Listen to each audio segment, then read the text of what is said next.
to Rangers Ballpark in Arlington. They are looking for some more Ranger magic tonight as the Rangers take on the Los Angeles Angels in Game 2 of this final series of the regular season.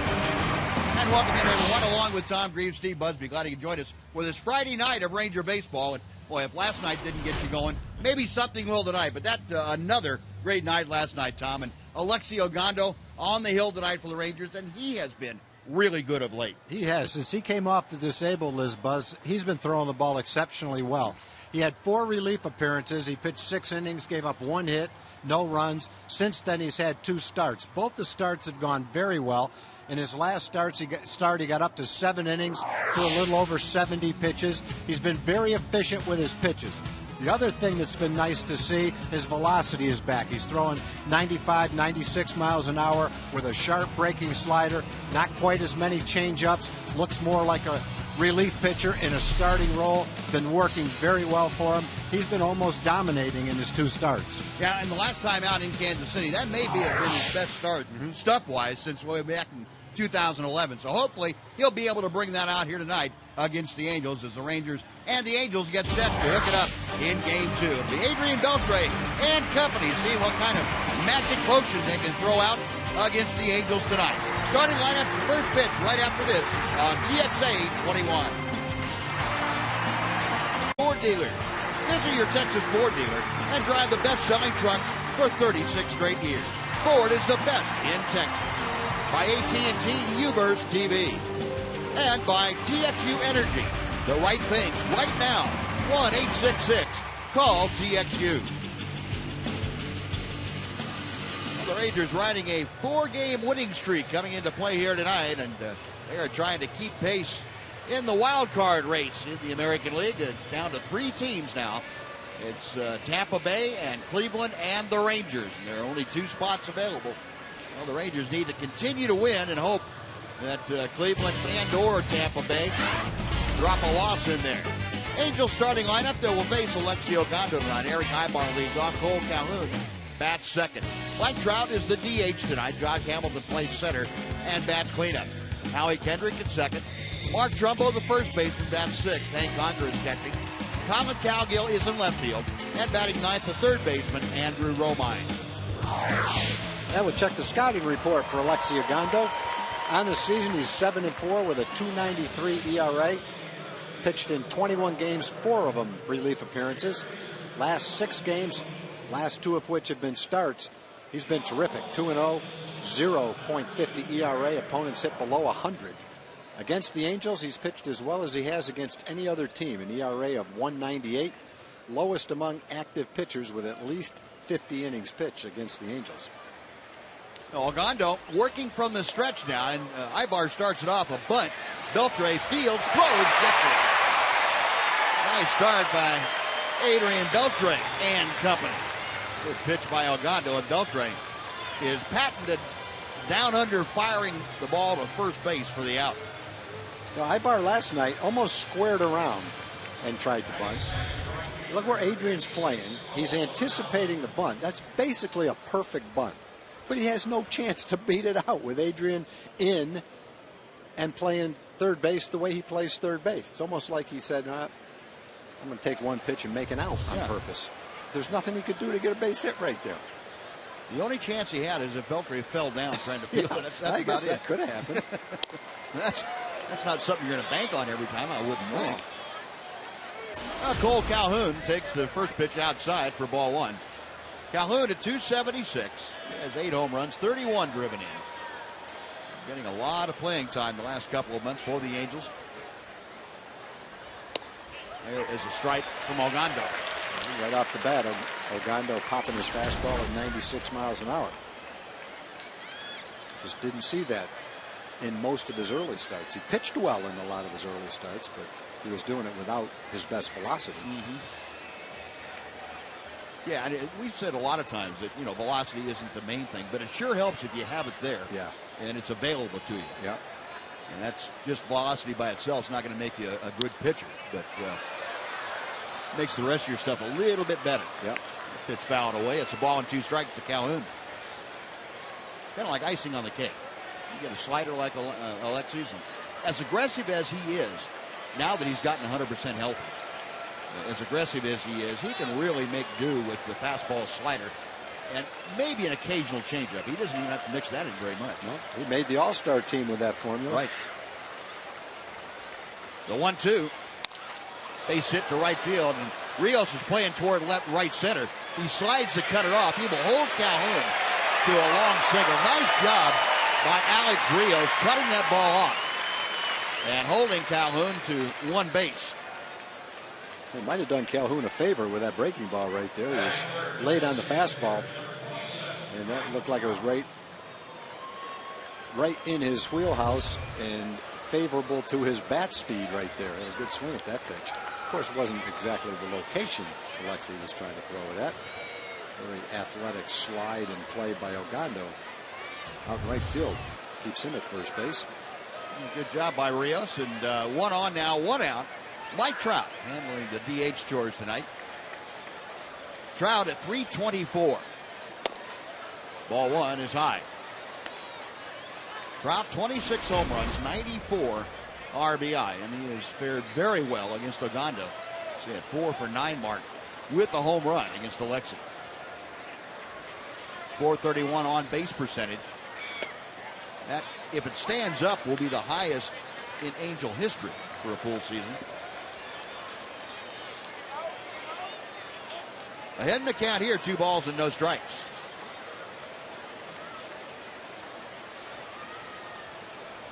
Trout just turned 22 years of age last month. How about that since the All-Star break? 480 on base percentage. Good pitch to the outside corner. It is 2-1.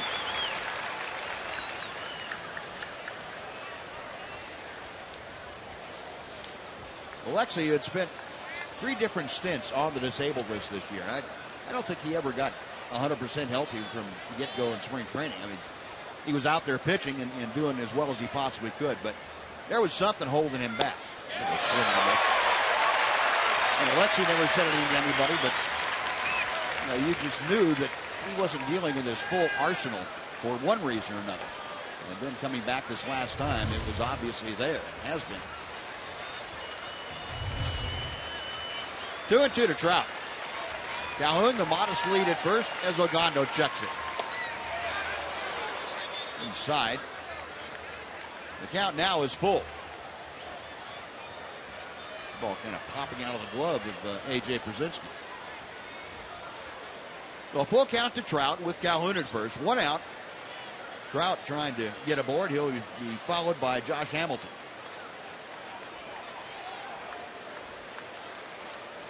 The AL walk leader at the plate, Mike Trout. That's 40 more than he had all of last year. Payoff pitch. Calhoun going, and the pitch fouled back. He will reset and try it again.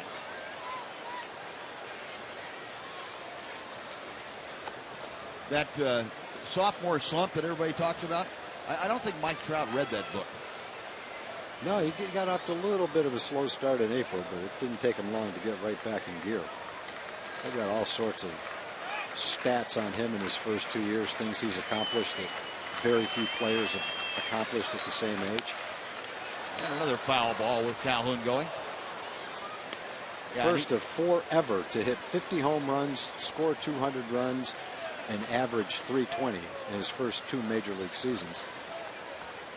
And then you see who the 3 others are, and you see Joe DiMaggio, Ted Williams, and Albert Pujols, and get an idea of how hard it is to accomplish that. Yeah. That's just one of them. There's a bunch of things that he's done already. Ogando set again, the payoff pitch. Check swing, the throw to second base, and out at second, but was it a swing? Yes, it was. Trout is gone, and so are the Angels with that double play. Strike him out, throw him out, and Ogando and the Rangers off the field. No runs, a hit, and nobody left. Half an inning in the books. Angels nothing, Rangers coming up on TXA 21. So the Rangers will come to bat now against C.J. Wilson. Ian Kinsler leads off. Elvis Andrus is next, followed by Alex Rios. Adrian Beltre in the cleanup spot. A.J. Przinsky is catching. The DH is Jeff Baker. He's hitting 6th. Mitch Moreland at first, Craig Gentry in left, and the number 9 hitter is the center fielder, Leonis Martinez. Scouting report for C.J. Wilson. Having an excellent season after 32 starts. He's 17-7. Opponent's average. Left-hand hitters haven't fared very well. A 170 batting average. Against the Rangers, he hasn't fared very well. A 7.92 ERA. He's had one or two decent games against the Rangers, but for the most part, the Rangers have had pretty good success against CJ. Well, Wilson has been on a real big roll. He is looking for a new career high, 18 wins, but he has won 13 out of his last 19 starts. He's gone 13-2 in those 19 starts. Broke a 9-game winning streak last time out as he took the loss, but he has really been pitching well, and the Rangers know him very well, so not many secrets. It's a matter of execution tonight. And Ian Kinsler will start things off. It'll be Kinsler, Andrews, and Rios, the first three to do the swinging against C.J. Wilson. Kinsler at 277, 13 home runs, 70 RBI, and he takes a strike at the knees.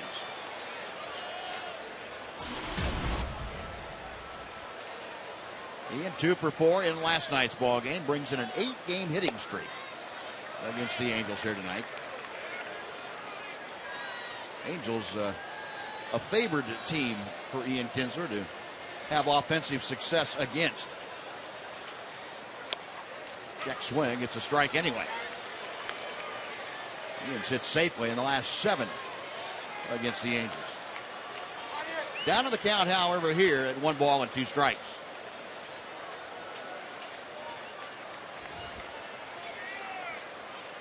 Wilson, a long look in. Still peering in there. Now he goes to the wind. 2-2. Well, CJ, even when he's pitching well, tends to throw a lot of pitches. No pitcher in baseball has averaged more pitches per start than he has. Over 110 pitches per start to 123 in his last start. That's inside. 3 balls and 2 strikes. You saw that updated score with the Blue Jays coming back to take a 4-2 lead over the Rays. They play in the bottom of the 5th inning. So Ian with the count full, trying to get aboard to start things off for the Rangers. Wilson to the wind, the payoff pitch is high, ball 4. Ian a patient at bat, and Wilson out of the strike zone, 1 on and nobody out with Elvis Andrews coming up.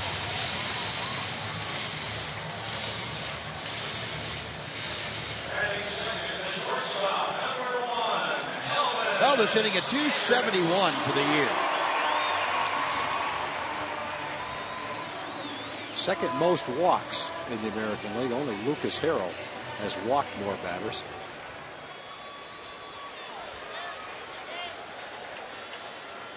See if the Rangers can capitalize on the leadoff walk here in the first. Wilson's first pitch showing bunt. Elvis takes low and inside for ball 1. Elvis 7 out of his last 20 times to the plate, and he has enjoyed getting against his former teammate C.J. Wilson. 6 for 18 with a home run.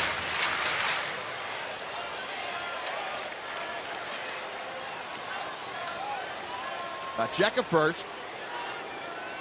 And the breaking ball misses low and in. 2-0. Well, you remember that last game, as you see Elvis enjoying the Angels pitching staff.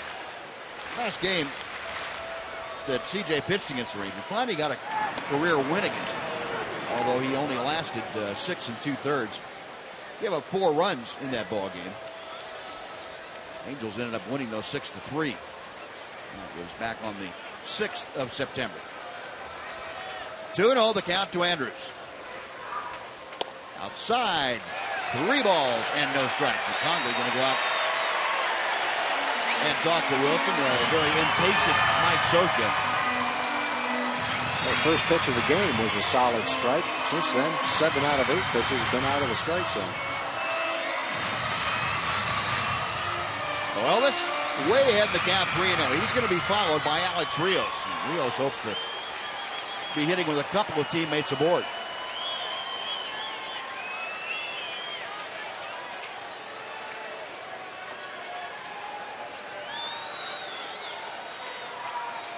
3-0 pitch. And that is a belt high strike.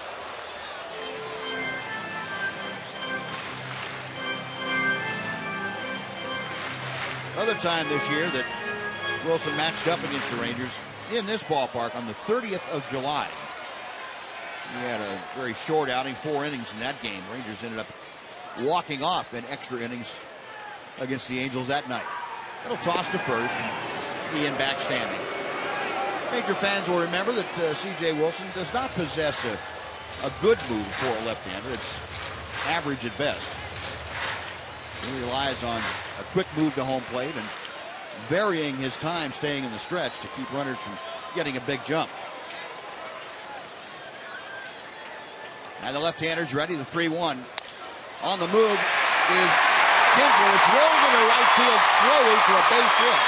And that allows Kinsler to pick it up and move on to third. Now, you can't execute a hit and run much better than that if you don't hit the ball well. Hit the ball on the ground, and it'll find a hole if there's one there. And Elvis found it. Yeah, not sure if that was a ball or a strike. Obviously, if it's a ball, he would have walked. It probably was a ball, but you end up better off than you were with a walk. First and third instead of first and second. That pitch is probably outside. Second baseman covering on the play. Ball rolls into right field. Ground ball, first and third. My mistake saying hit and run. It was a run and hit. You're not obligated to swing, which you're not in a 3-ball count. It's a run and hit. Whatever it was, it worked. It worked. It worked pretty well. First and third, nobody out. Here's Rios. And Alex takes a breaking ball for strike one. Rios, another Ranger that has had good success against Wilson, although all his damage, or most of his damage, came in a White Sox uniform. .421 the average, 8 for 19 with 2 home runs. Got Kinsler at third, Andrus at first. Takes low, 1 ball, 1 strike. Well, CJ, when he struggles, and he struggled most of the time against the Rangers, he started 7 times against the Rangers. He's only won once. His ERA is close to 8. Generally, this is what happens. He just fails to throw enough strikes. Gets behind, throws a lot of pitches. Hopefully this will continue. One thing that does bail him out of a lot of jams, though, is he gets ground balls, and he'll tend to get a lot of double play ground balls. Yep. 1-1 the count as Wilson sets. Slowly hit to short.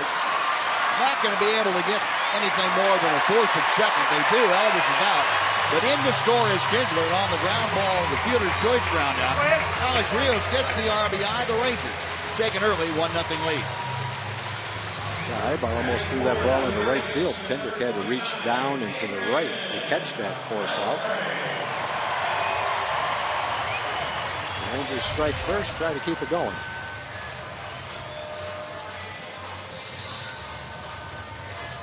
No, Alex Rios drives in his 78th run of the year. He is at first now with 1 out. See if he has designs on a little thievery here in the first inning. Adrian Beltre, the hitter. And ball 1 is outside. Beltre at .317 for the year. 29 home runs, 91 RBI. 11 for 32 against C.J. Wilson. American League hit leader for Adrian Beltre. Takes a pitch on the corner, strike 1 to even the count. Beltre with 195 hits. He was 3 behind Matt Carpenter of the Cardinals. You see the American League leaders. Carpenter of the Cardinals has 198. But, Adrian, the 6-hit advantage in the American League. Blowing inside, it's 2-1. And Adrian turning things back around. He went through a 20-game stretch where he really had some problems. Hit just under 250 over that span, but he's turned it back around now. He's got a 3-game hitting streak coming into play here tonight.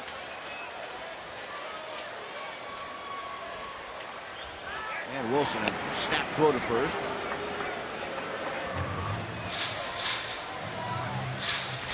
Anthony Andrew, our fine statistician tonight, Tom. He's passing me all kinds of information, stuff that How did we get Anthony? That's like the coup of the century. Well, the third to the last game of the season, I think they just decided to upgrade us. Oh, okay. Well, we really appreciate that. I mean, we've had a lot of quality people up here, but this is taking it to a new level. It is. It really is. I feel kind of humbled. In case you wondered what Anthony Andrew looks like, that's not him. That's not him. That's him down there. Mr. Tweet, Mr. Cookie. Hi, Allie. 2-2 the count to Beltre. But anyway, Anthony passed me all this information. Amazing. You know, the Rangers are 57-17 when they score first. I like that. Yeah, I do too. I like our chances. Thanks, Anthony. Good stuff. By the way, if you want to see what we had to eat tonight in the way of treats, just go to Anthony's Twitter account. You will see. Beltre shoots one foul just outside the bag at third, and the count remains even.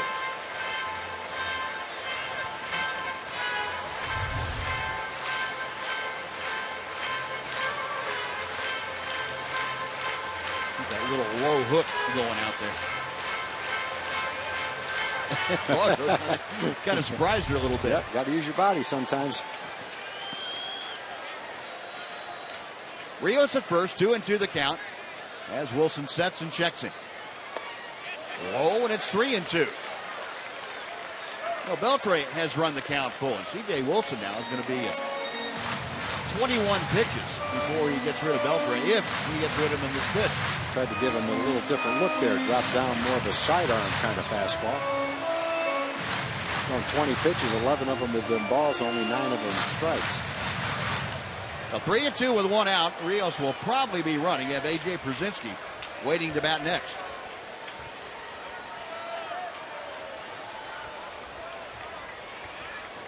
Wilson okays the sign and sets. He's going to drive Alex Rios back. The fans will remember when CJ's on the mound, don't expect to be out of here in any short amount of time. We're going to be here for a while.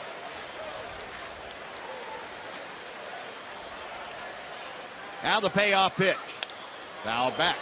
Rios on the move. He'll have to retrace his steps. We'll reset and try it again.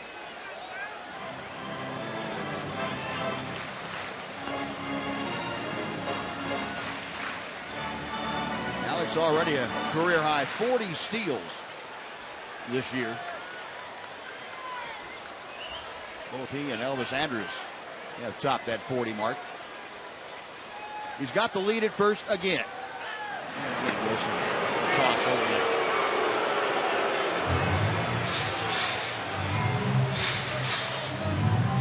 Dave Anderson, that omnipresent timepiece, that stopwatch that he takes measurements with over there. Now the 3-2 again. Got him swinging. Throw to second and out at second base.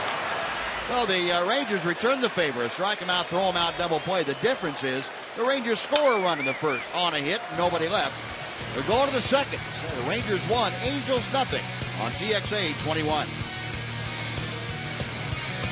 Hey, thanks, Buzz. We're here in Community Corner to talk about the serious work our friends over at Traffic 911 are doing. They deal with human trafficking and rescuing people. They've already rescued more than 60 people right here in our area. You can find out more about how to help by going to traffic911.com. Buzz? All right, Joel, thank you. Well, Alexi Ogando has a one-run lead with which to work, dealing to Josh Hamilton to start off the second inning. It'll be Hamilton, Kendrick, and Trumbo. First three Angels to do the swinging against Alexi Ogando. Hamilton, an 11-game hitting streak coming into play, and he shoots one foul just outside the bag at first. And Mitch Moreland making a friend about 5 rows up there. 1 ball and 1 strike. Hamilton, no luck in the 6 at-bats he's had against Ogando in his career. 21 home runs, 76 driven in.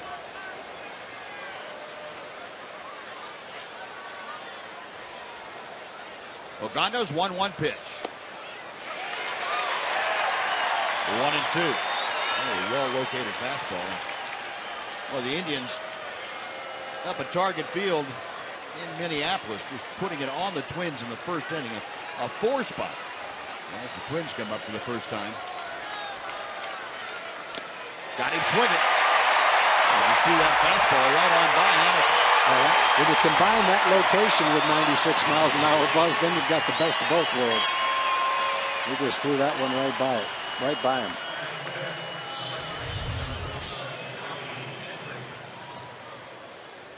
Yeah, that was pretty much in the middle of the plate. Sure was. I thought it was inside. The way he swung at it, I thought it was too. The thing was right down the middle of the plate.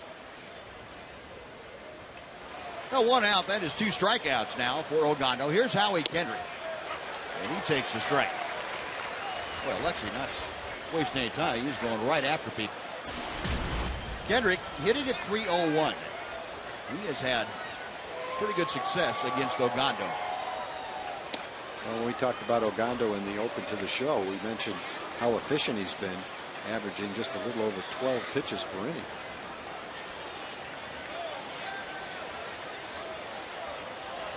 The 1-1 to Kendrick. Good breaking ball, and it's 1-2 on the foul ball.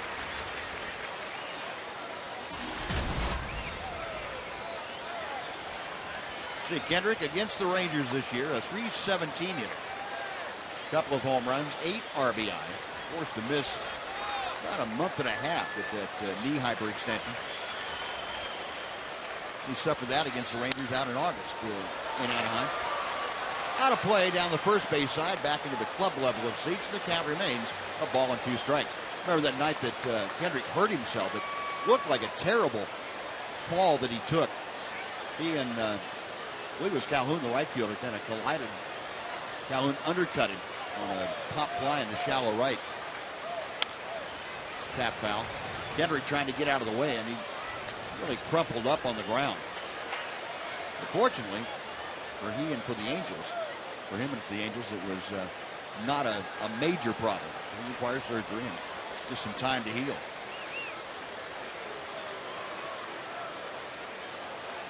Ogando peering in for the sign. The right-hander has it, and another 1-2 pitch to left field. Gentry in a hurry, can't get there. You have to play it on a hop.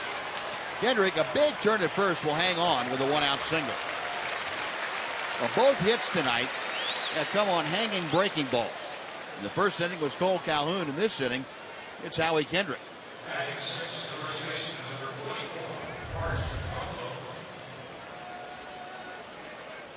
Never got that one down and away. The one he got down and away that proved to be a big pitch in the first inning was the one that Trout couldn't check his swing on and ended up striking out.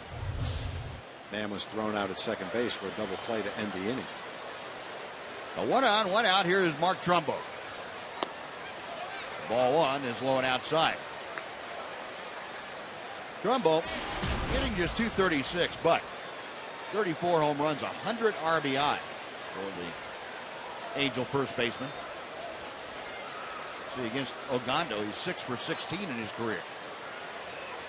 And Trumbo last night had a 3-hit night. He snapped an 0 for 25 with the first single of the 3 that he had. 2-0 the count here.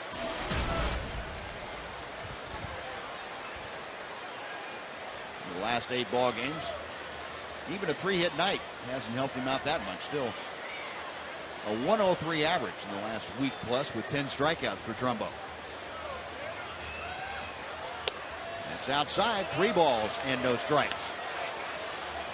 Ogando falling behind Mark Trumbo after the single by Howie Kendrick. Hank Conger, the catcher, will follow Trumbo in the batting order.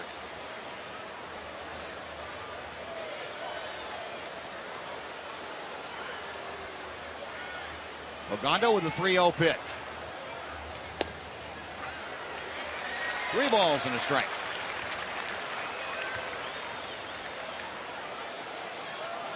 Angels come into play tonight at 78 and 81, and they still have a chance to finish 500 for the year. That's if they won their last 3 ball games against the Rangers.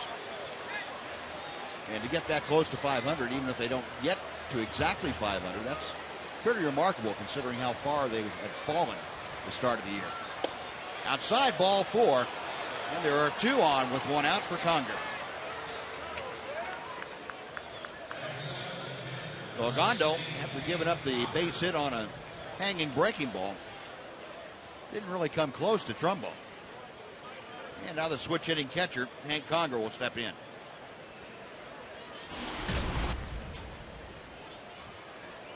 AJ Brzezinski going through the defensive signs for the infielders to let them know what's going to happen if there's a double steal attempt. Beltre will play wide of the bag at third, about 20 feet off the line. Gensler and Andrews up the middle at double play depth. They're a step or so around to the right. Conger, a .253 hitter with 7 home runs. He has driven across 21.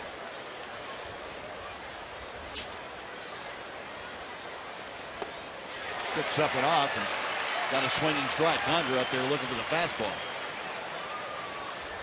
The Angels, over this 23-10 span they've been in, a 300 average for the team with runners in scoring position. That'll win you some ball games. You start hitting around 300 with runners out there. Ogando's 0-1 pitch. Off the end of the bat out toward Kinsler. The only play they have is to get the force at second. And the sliding Mark Trumbo is out. That's out number 2. And now with runners at the corners and 2 away, Colin Cowgill will come up.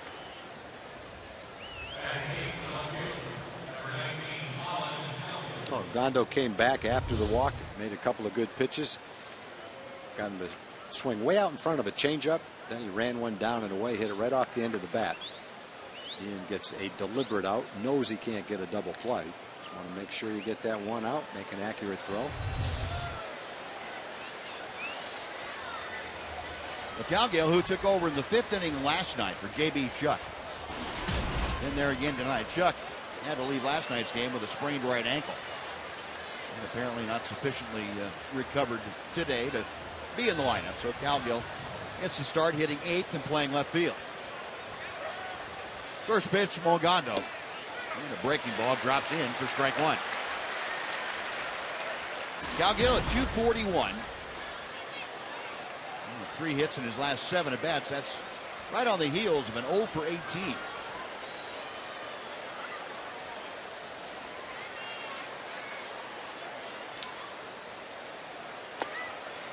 One ball and 1 strike.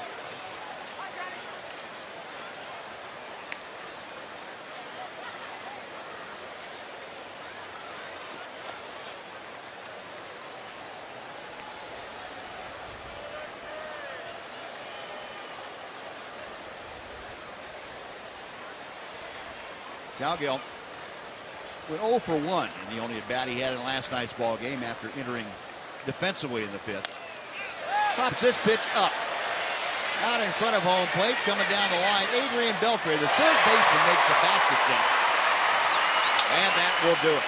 Oh, nice job of working around a hit and a walk. 2 men are left for the Angels after 1.5. Rangers 1, Angels nothing on TXA 21. Hey, Rangers fans, don't forget to text your thoughts now to Mark McLemore. Text him on Watch's Call.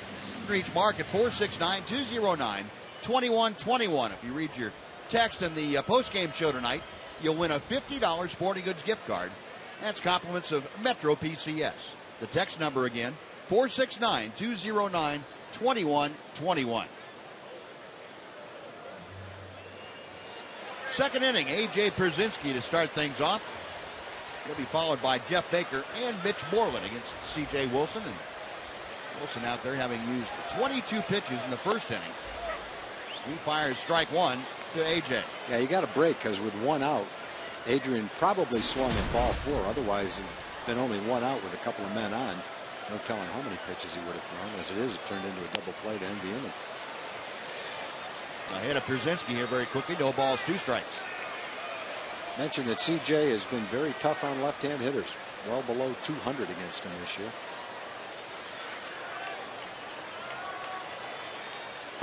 Got him swinging. 3 pitches, and A.J. is down swinging. That is the second strikeout for Wilson. This brings up Jeff Baker.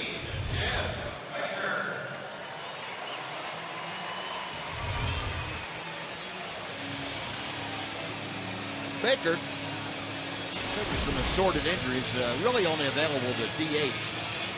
Swing the bat. He has trouble playing in the field. So he is the DH tonight. 3 for his last 6 times to the plate. Ball 1 is high.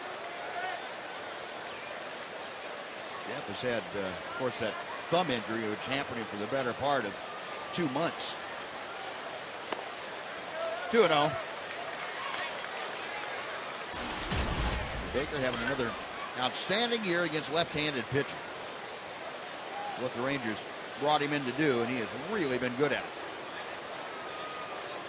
10 of his 11 home runs against left-handers. And that pitch is a knee-high strike. 2-1. But Baker just 1 for 8 in his career against C.J. Wilson. There's the breakdown. 320 the average for Baker against left-handers. And Wilson trying the back door and found it locked. 3-1. Well, Baker trying to get aboard with 1 out. Mitch Moreland, the Ranger first baseman, waits to be next.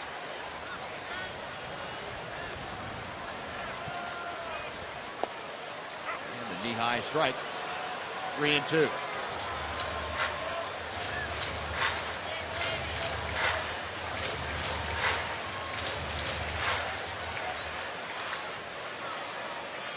Wilson staring in for the sign. Long look in. Now to the line. The payoff pitch. Big breaking ball that hangs outside. It's ball 4. A second walk allowed by Wilson in the first 6 hitters. 1 on, 1 out. Mitch Moreland coming up.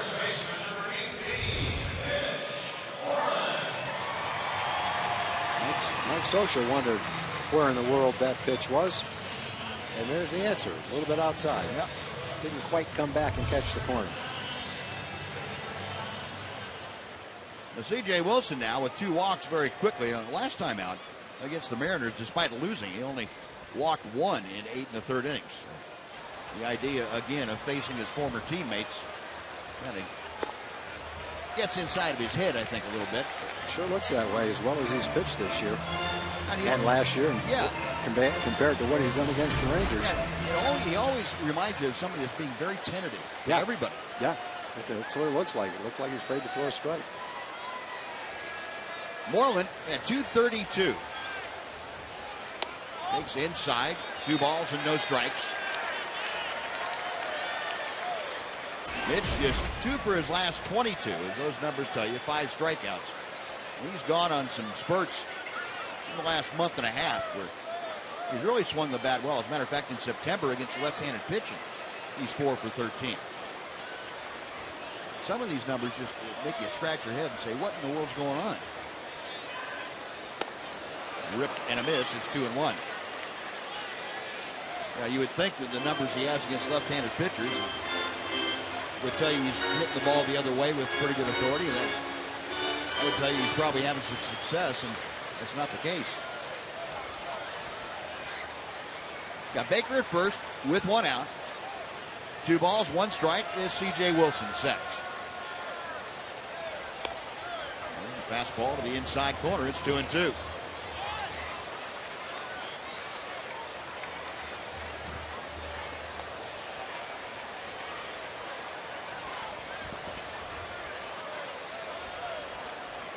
Moreland only 1 at bat against Wilson prior to tonight. He struck out. Lead 2-2. Ground ball toward the hole. It's through for a base hit. Baker will stop at second. There you go, Mitch. Just needed to see a left-hander get going again. Tried to trick him with a sidearm fastball. Mitch got the last laugh on that one. Rolled it right through shortstop.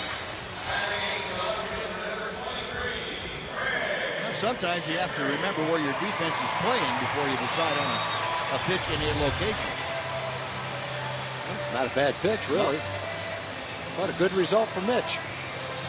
Everyone shaded over towards second a little bit. He found the hole pretty much straight away shortstop. Yeah, not a bad pitch if your defense is lined straight up and down. Yeah, when right. It's shifted around to the right, that's not a good pitch. No, 2 on, 1 out.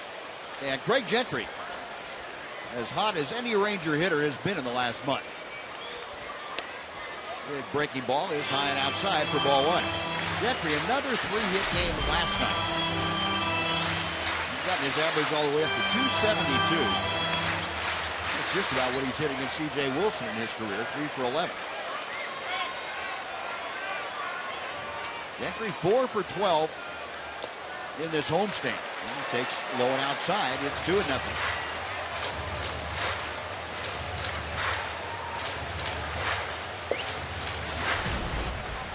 How about the last 7 games? 12 for 25. An RBI and a triple for Gentry. A 480 average. Wilson's 2-0 pitch. 2-1 now. The Rangers obviously have a game plan when they face CJ, and that's make him throw strikes. Don't be too anxious in an at-bat to swing at his pitch that's a borderline pitch. Back to the plate. And a fastball low and in. It's 3-1. Craig is a patient hitter. He has a good eye at the plate. Doesn't swing at bad pitches very often. Yeah, I think, Tom, the point you brought up in the first inning about Wilson getting a lot of ground balls, most of the time that would be because the hitter's over anxious with somebody on base. Yeah, you're swinging at his pitch. Now Gentry has refused to do that. He's ahead in the count 3-1. Now asks for time before C.J. Wilson could come set. Now Baker at second base and Moreland at first. 2 on, 1 out. Rangers leading 1-0, looking for more here in the second.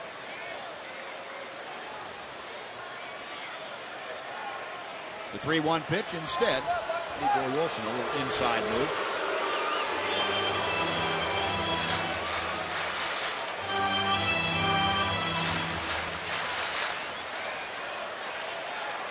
Folks, I hope your refrigerator's stocked up with cold drinks. This could be a while.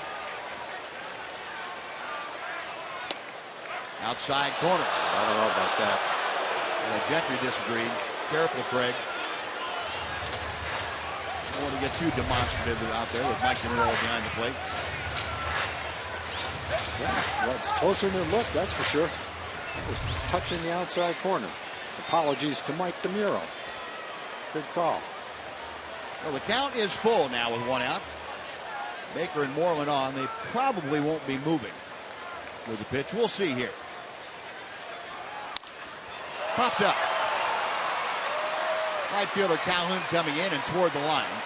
Makes the grab. Everybody stays put. And that's out number 2. It'll bring up Leonis Martin. So even on 3-2, looked like Wilson got Gentry out in front of that a little bit, kind of lunging at it.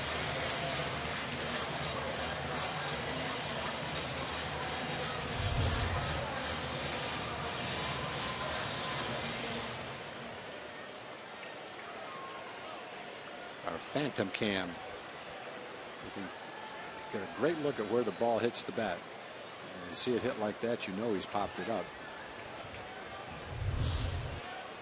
Fine line between a line drive and a pop-up, isn't it? Sure is. Well, here's Leonis, who's hitting 262. High and tight, the breaking ball stayed up and in. 1 ball, no strikes. 1 for 7 in his career against C.J. Wilson. Leonis Martin has driven in 8 runs on this homestand. He's had 4 hits. We'll figure it out. Make that 5 hits. In a 5-game hitting streak and 1 hit in each of the 5 games.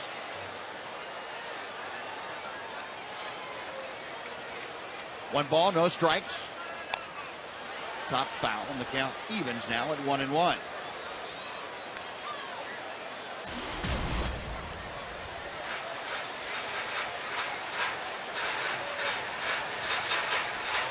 Last 6 games against the Angels, Martinez hit safely in all 6 of them. That 455 clip. He scored 8 runs and had 8 stolen bases in those 6 straight. 1-1 pitch. Had a hanger to work with and fouled it back. A couple of hangers.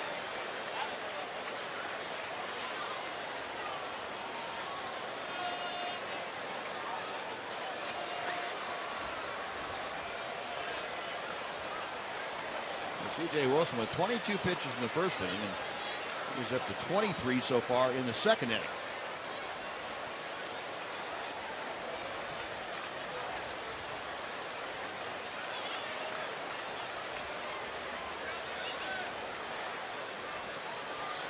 Long look in for the series of signs. Hank Conger flashed them out. Wilson's ready. Called strike 3. Martin got that breaking ball on the inside corner, and that'll do it. The Rangers get a hit and a walk, but strand 2. We're going to the third. Rangers 1, Angels nothing on TXA 21.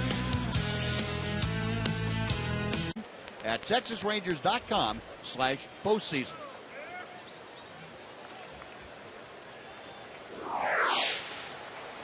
Top of the third inning, Andrew Romine, the bottom of the Angel order, the number 9 man to lead things off.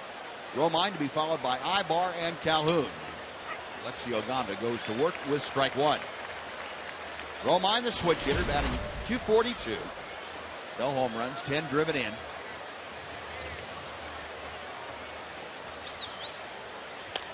Ground ball down the line, a fair ball by Beltre.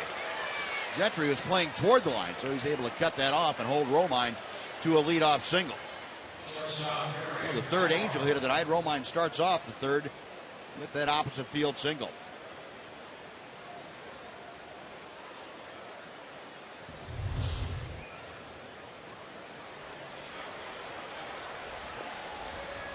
Definitely favored that side for where he was going to hit it. Gentry was playing him way over toward the line. See a ball hit like that, you go, oh, there's a double. And you look up and see Craig playing right there. Ibar, who bunted his first time for a base hit, tried to. Showed bunt there, and that had Beltre coming down the line. Adrian, kind of a wry smile. So, yeah, you haven't learned your lesson, have you? This is a little different situation, though, with Romine at first. And a one-run ball game. Mike Scioscia likes to use that sacrifice. Hit and run is on. It's chopped toward the hole at short. It's through for a base hit. Romine continues on to third, and the Angels now execute the hit and run. As Ibar able to slap it by Elvis, who had broken a couple of steps to cover the bag and couldn't retreat in time. Well, a pair of singles open up the Angel third inning. Runners at the corners, and nobody out for Cole Calhoun. Yep, not much you can do about either one of those hits. Just slap the ball, put it in play. So 4 hits now for the Halos. Runners at first and third. Cole Calhoun had the first hit tonight off of Ogando. A solid line drive to right field. Rangers playing the infield back with nobody out. Calhoun, a drive to right. That's going to stay in the air, though, for Alex Rios to make the catch. Tagging at third, coming in to score on the sacrifice fly is Andrew Romine. And Cole Calhoun gets the RBI, and we are tied at 1.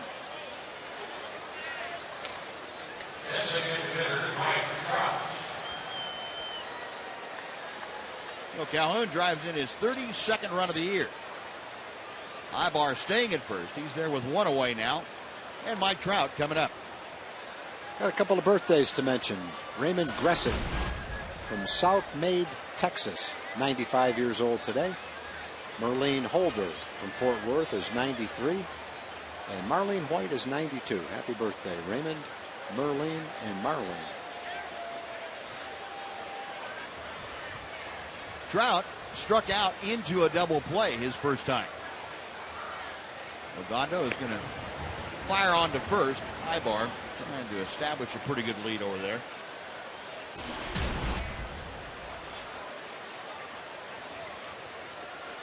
Trout this year in 16 games against the Rangers, hitting .368.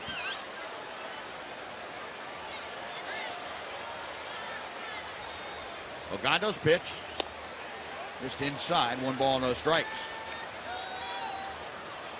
Ibar, by the way, 12 steals. He is second on the Angel Club, 12 out of 19. So not a great percentage. Team leader happens to be the guy at the plate right now, Mike Trout, with 33. 1-0 the count. Now 2-0.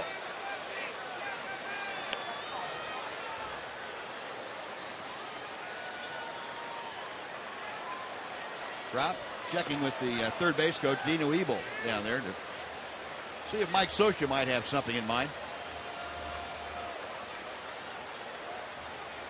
Ibar with good speed at first.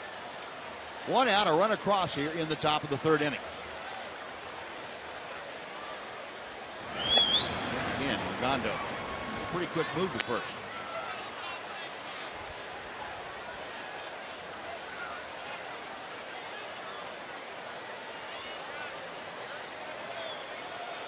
Ogando peering in for the signs from A.J. Przinsky. And a breaking ball dropped on the outside corner. Makes it 2-1. Trout, we were talking about last night, has cooled off a little bit. He has seen his average drop some 10 points in the last couple of weeks, all the way down to 324. And say, well, how can that drop? How can that be considered a drop? Well, he was hitting at one point about 335, 336. He was closing the ground on Miguel Cabrera in the batting race. And he cooled off that pitch outside. It's now 3 balls and a strike. I thought last night he missed some pitches that we normally see him hit. Might have had the same timing we've seen him have most of the season. Again, it's pretty hard to stay that hot all year long. That's how it looks starting today. There aren't many Miguel Cabreras in the world. No. Ogando with a 3-1 pitch. Ball 4. Trout gets his 106th walk. And that pushes Ibar down to second. 2 on, 1 out for Josh Hamilton. Tried to zip that outside corner with it. Looked like he did a pretty good job of it. Just didn't get the call. I think the way Trout paused at home plate, he was almost expecting that pitch to be called a strike. But the call went his way.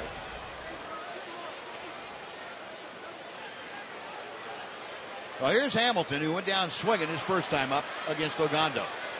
Alexi now with 2 walks in the game. That's the first time since August the 13th that he's had more than 1 walk in an outing. This, of course, the 3rd start since that time.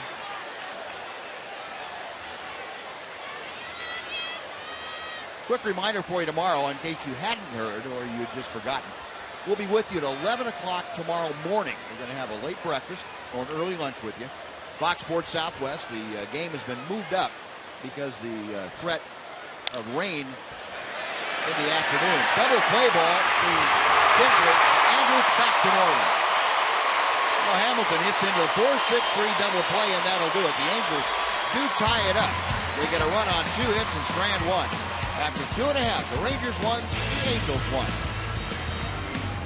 Now the ball game tied up at 1 as we head to the bottom of the 3rd. It's time now for the AT&T trivia question. Who are the only 2 players in Ranger history to steal 10 or more bases against one team in a single season? A lot of things go into that. Only 2 players in Ranger history to steal 10 or more bases against one team in a single year. We'll give you half an inning or so to think about that and Google it and use all of your other research stuff. Give you the answer next half inning. Top of the order for the Rangers to face C.J. Wilson in the 3rd. It'll be Ian Kinsler who walked and scored in the 1st inning.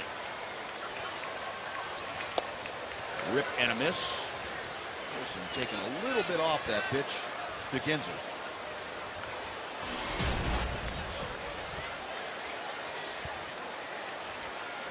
Rangers a run on 2 hits. The Angels a run on 4 hits. Wilson back to the plate, and Kinsler pops it up. Into foul territory. Conger being called off by Trumbo. And the first baseman takes charge, makes the catch. And Kinsler is out number 1. Now Elvis Andrus.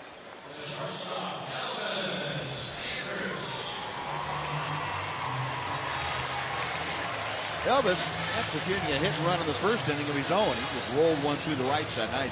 I mean, rolled it through. It wasn't going very fast when he got to the outfield grass. Well, the one the Angels rolled through the infield looked like a rope compared to that one. But they were both very similar to the opposite side of the infield. That's the key with a hit and run. It's just where you locate it, not how hard you hit it. Usually there's no one there, so it doesn't matter how hard you hit it. Check swing foul. It's 0-1. Well, Elvis with that hit now has extended his hitting streak to a modest 3 games. He's 6 for 17 though in this homestand. 0-1 pitch. 1-1. Go back over the couple of longer spans. The last 27 ball games, Elvis has hit .336. You've seen his average go up nearly 20 points. There's a base hit to right field. That's nice hitting right there. Fastball up and away. He waited on it and drove it into right field. What he's been hot over those period of time that you're talking about, Buzz. That's what he's been able to do. Yep. Line the outside pitch to right, and if you throw him in, he's been able to pull it. Good pitch for Elvis to hit. See the concentration on the phantom cam. Ball hit right on the good part of the bat. And so that bat didn't wiggle at all when he hit it. Now we'll see if Elvis decides to set sail for second. Rios takes the first pitch. It's a breaking ball that drops in for strike 1. Alex had an RBI, his 78th of the year, on a fielder's choice groundout in the first. Andrews, 6th in the American League. I should say 4th in the American League for 40 stolen bases. As Rios takes strike 2.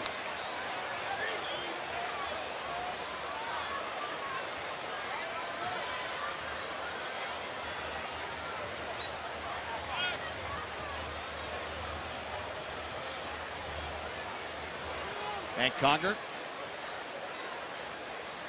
And he gets an agreement from C.J. Wilson for the 0-2 pitch. Inside, that gets away from Conger, so easily down to second. Here's Elvis Andrews.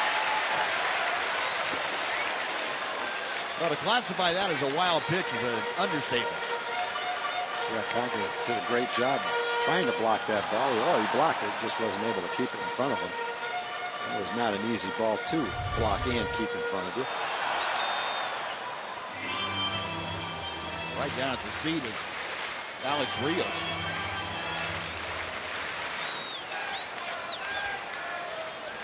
Well, Conger's going after it though, boy. Make sure he doesn't get to third. Elvis in scoring position now with 1 out. A 1-2 count on Rios.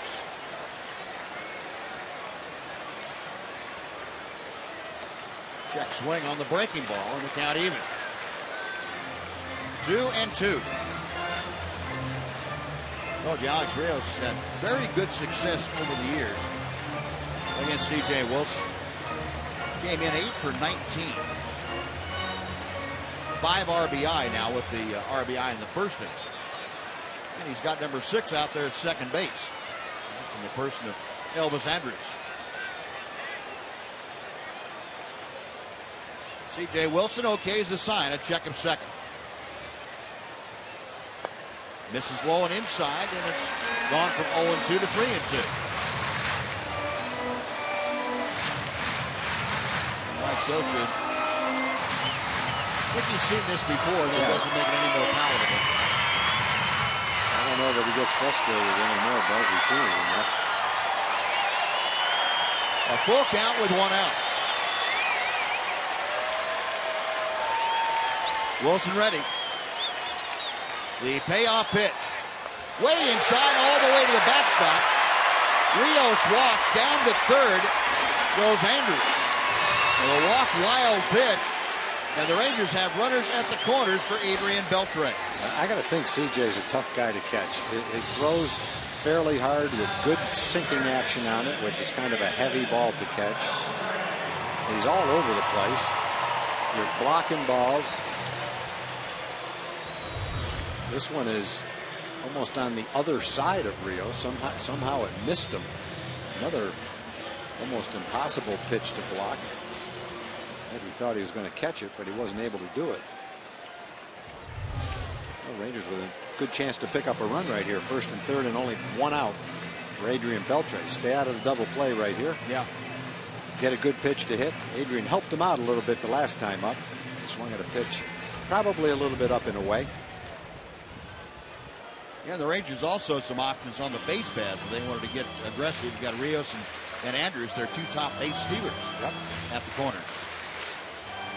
Angels had a little talk on the mound about the different possibilities. So Elvis at third, Rios at first. Adrian Beltre struck out his first time up there on the 3-2 pitch. Takes a breaking ball that comes in through the back door for strike one. Adrian hitting at .316 as he faces Wilson.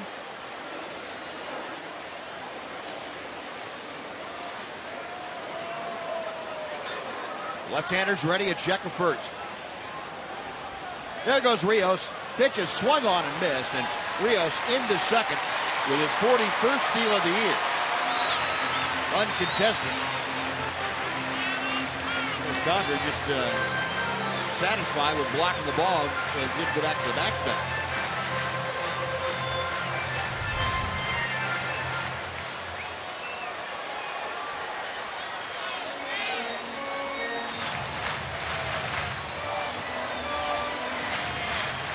So second and third now. The count, however, goes to 0-2 for Beltre. With one out, Angel infield staying back. Adrian can put it in play on the ground up the middle of the diamond. He'll get an RBI. And hit it. Fastball down and in, and Beltre takes one off the left leg. And he is hobbled. Being all over the place. This is a guy who's 17-7 with a .336 ERA. He's 13-2 in his last 19 starts. He's not even coming close with some of these pitches. Yeah, and it's not like that was the first one that missed the mark by a little bit. No, there's been a bunch of them. Yeah, right in the side of the knee, it looked like. Yeah. Well, now you got the bases loaded and one out. CJ's been very tough on left-handers. And you've got AJ Przinsky struck out the first time up. And hopefully he'll be able to benefit from the pitches he saw the first time and be able to lay off the breaking ball that's outside and get a good one to hit and rip it for some runs right here.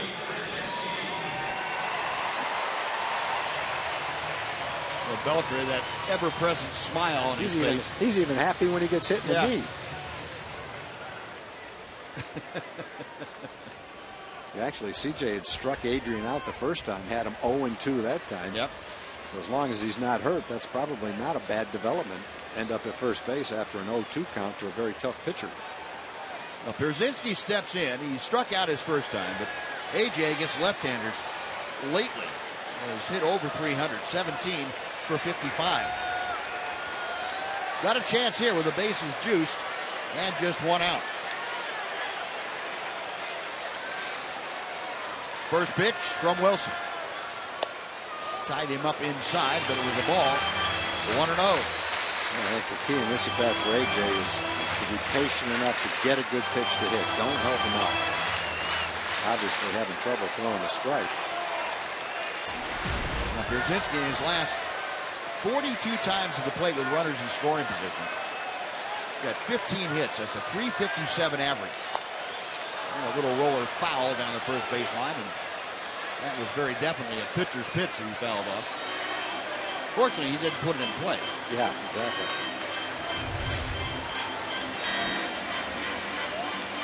It's way outside, would have been ball two. But, you know, that's, you can't wonder about that with AJ because AJ expands the strike zone every at bat. That's the kind of hitter he is. He hits those pitches. That's just the way he hits. He's not up there to, he's not going to get a walk. He's going to swing and put the ball in play. A ball and a strike. Wilson still working from the stretch with the bases full. High and tight. 2-1.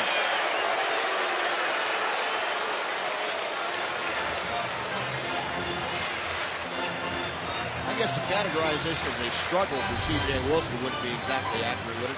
It's one thing to miss, but he's missing by feet, not inches. Yep. He's ready again for the 2-1 pitch. Threw him a hanger, and A.J. recognized it. It was hanging too high. 2-2. I don't know that he's thrown him a strike yet. Does have a 2-2 count, though. Trying to throw that ball down and away. Straight on the inner half of the plate.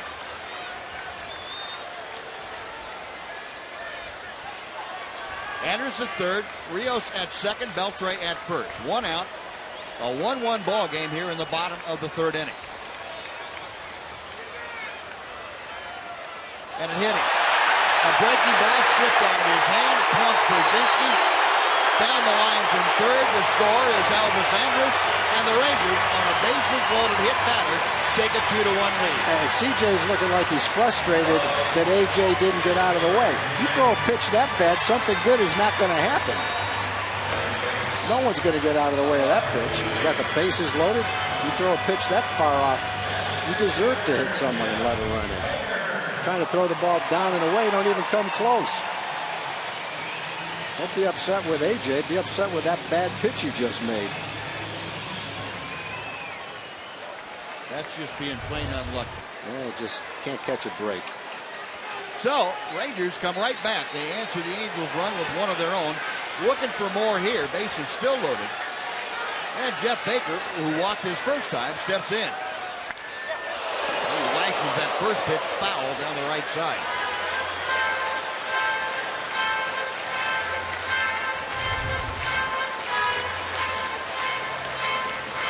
You don't have to move away from the ball. You can't move into it.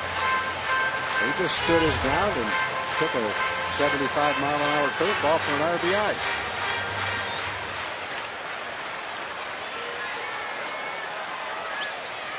Conger flashed the signs out. Wilson has one. And the 0-1 pitch. 1 ball and 1 strike. I'm not sure I can remember seeing C.J. Wilson quite this erratic. Maybe.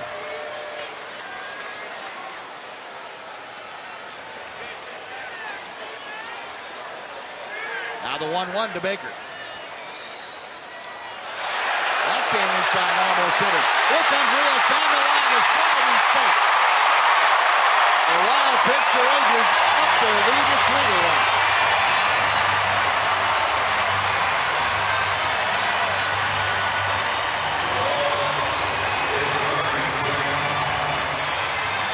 That's the third wild pitch in the inning. He's just getting warmed up.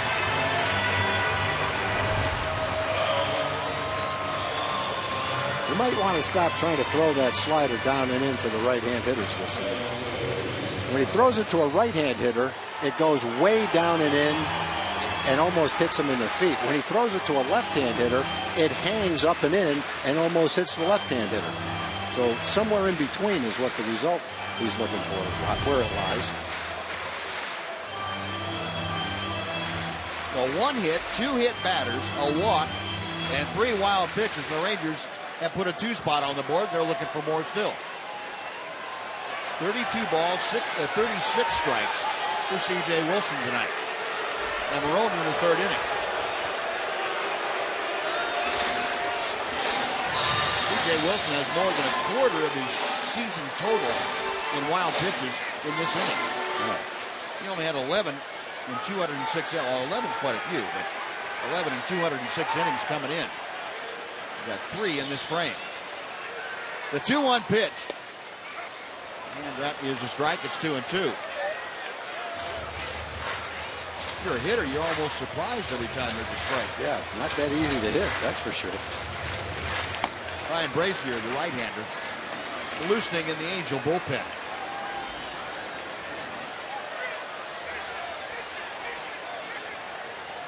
Now the 2-2. Tried it again, almost had the same result. 3-2 to Baker.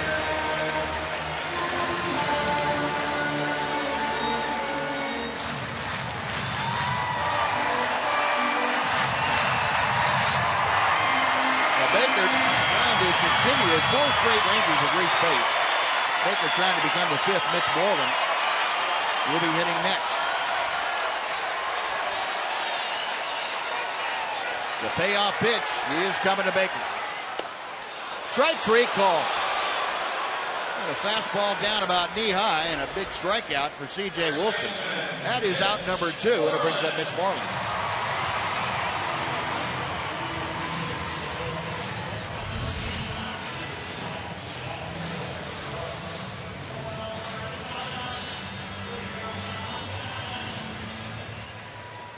Shocked to see a strike, I guess. Yep, yes so.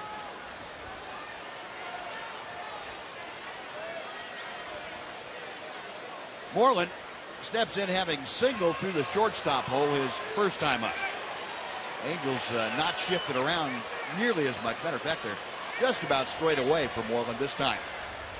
In the dirt, and Conger had to go 6 feet to his left to block that ball.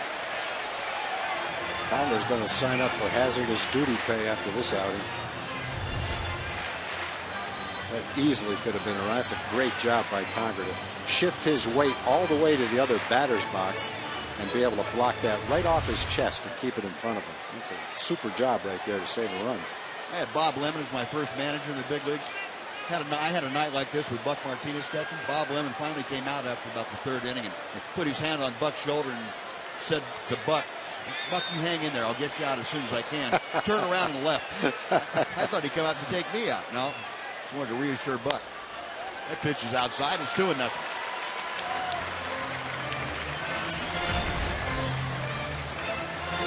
Moreland hitting at .233 now. 60 RBI. He's got a couple more out there. Beltre at 3rd. Pierzynski at 2nd base.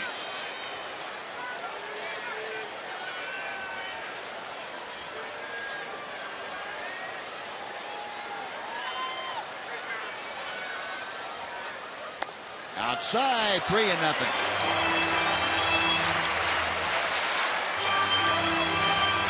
Well, some days you have it, some days you don't. This is one of those days for C.J. Wilson. He's got 29 pitches now coming up in this inning.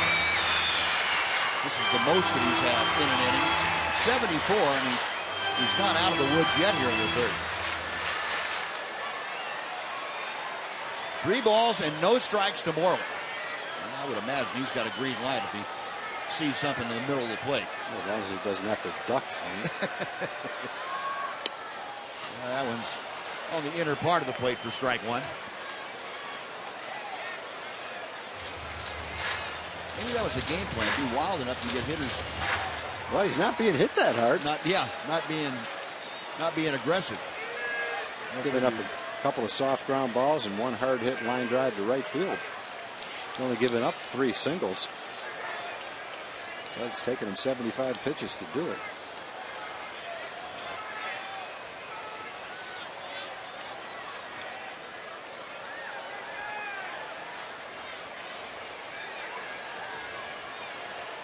And again, CJ taking a lot of time to figure out what he wants to do.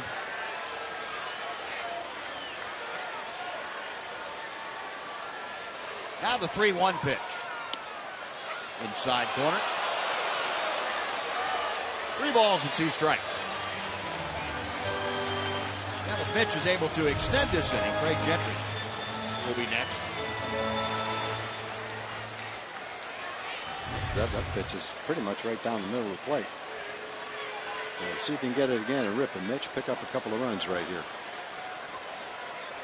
Payoff pitch coming from Wilson. Got him swinging. Foul tipped into Conger's glove, and that'll do it. But the Rangers regain the lead. They get 2 runs on 1 hit, and they strand 2. We're going to the 4th. Rangers 3, Angels 1 on TXA 21. TNT trivia question answer for tonight. Remember, we asked you to name the only 2 Ranger players in history to steal 10 or more bases in against one team in a single year. And the answer to that question would be Julio Franco. Stole 10 back in '91 against the A's. And Elvis this year has 10 stolen bases against the Angels. We'll see if Ogando can maintain his concentration after 3 long innings on the bench. He's dealing to Howie Kendrick to start things off. Be Kendrick, Trumbo, and Conger. First 3 Angels to face Alexi. Kendrick, a single to left field his first time to the plate. Alexi got ahead of him that time just like he has now, 0-2, and he hung him a breaking ball on 1-2.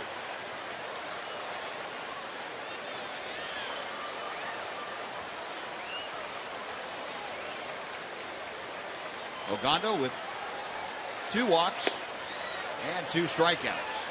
This is to make it count 1 ball and 2 strikes.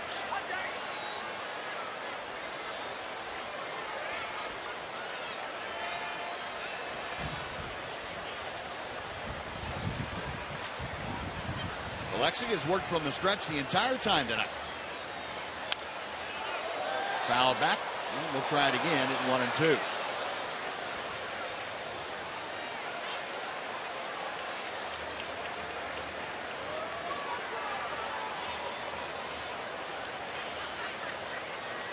Ogando facing Kendrick. Kendrick is appearing in his 12th ball game since he has come back into the Angel lineup.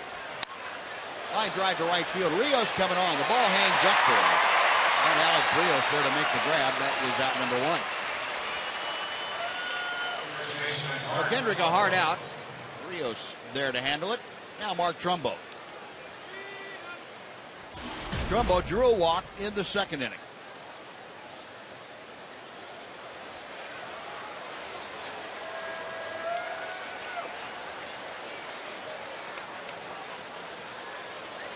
RBIs for Trumbo. That's a new high water mark for his career, as are the 34 home runs.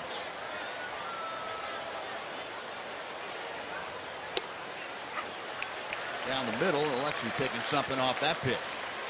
0-1.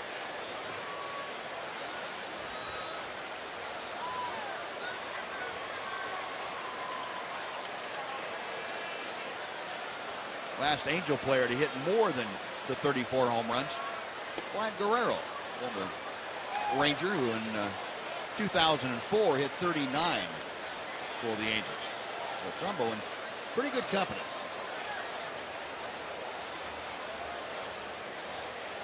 Counts even at 1 ball and 1 strike. Bases empty, 1 away here in the top of the 4th.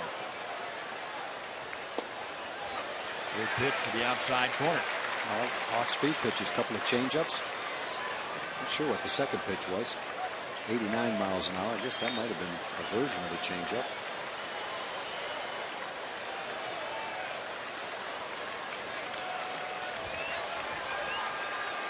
Ogando decides on the fastball and missed with it. 2-2.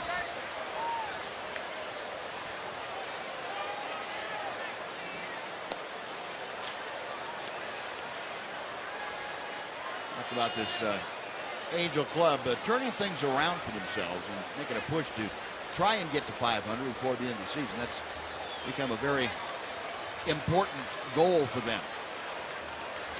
Got him swinging. Good heat down, and Trumbo becomes the 3rd strikeout for Ogando tonight.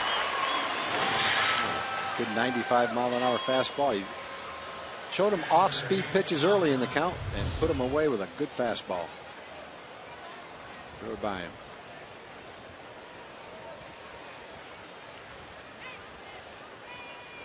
The 2 outs, bases empty. Hank Conger, who grounded into a fielder's choice back in the 2nd, steps in. How about this Angel team, though? They had to have some kind of goal to shoot for after everything that's befallen them. The loss of Pujols and having Weaver out for quite a while, and nothing going as they had planned.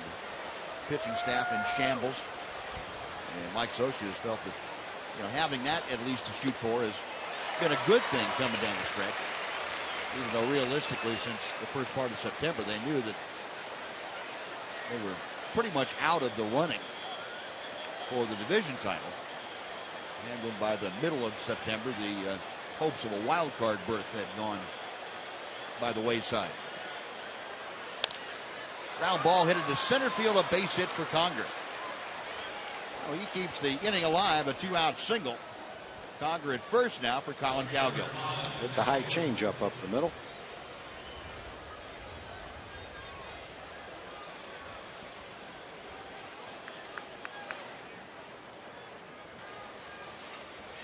Cowgill 0 for 1 tonight. A pop out to Adrian Beltre, his first time up.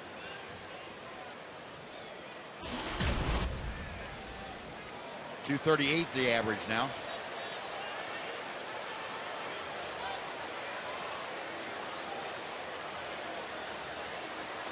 And the pitch is low for ball 1.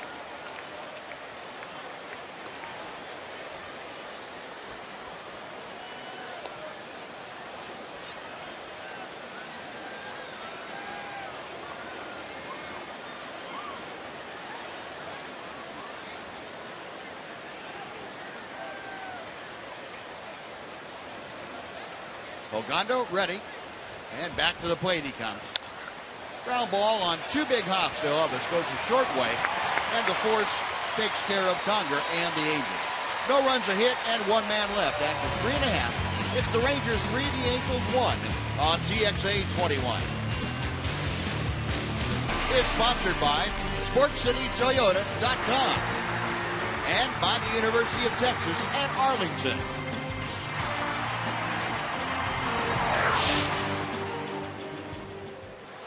Nice Friday night crowd on hand here tonight. The last Friday night fireworks spectacular to follow the ball game. Rangers trying to provide a little fireworks during the game for their fans.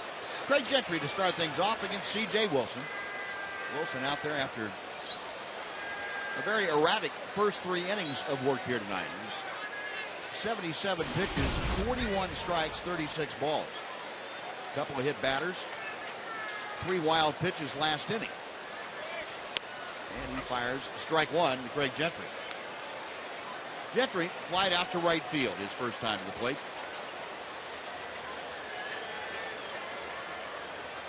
But Craig hitting an even .270 as he awaits the next offering from C.J. Wilson.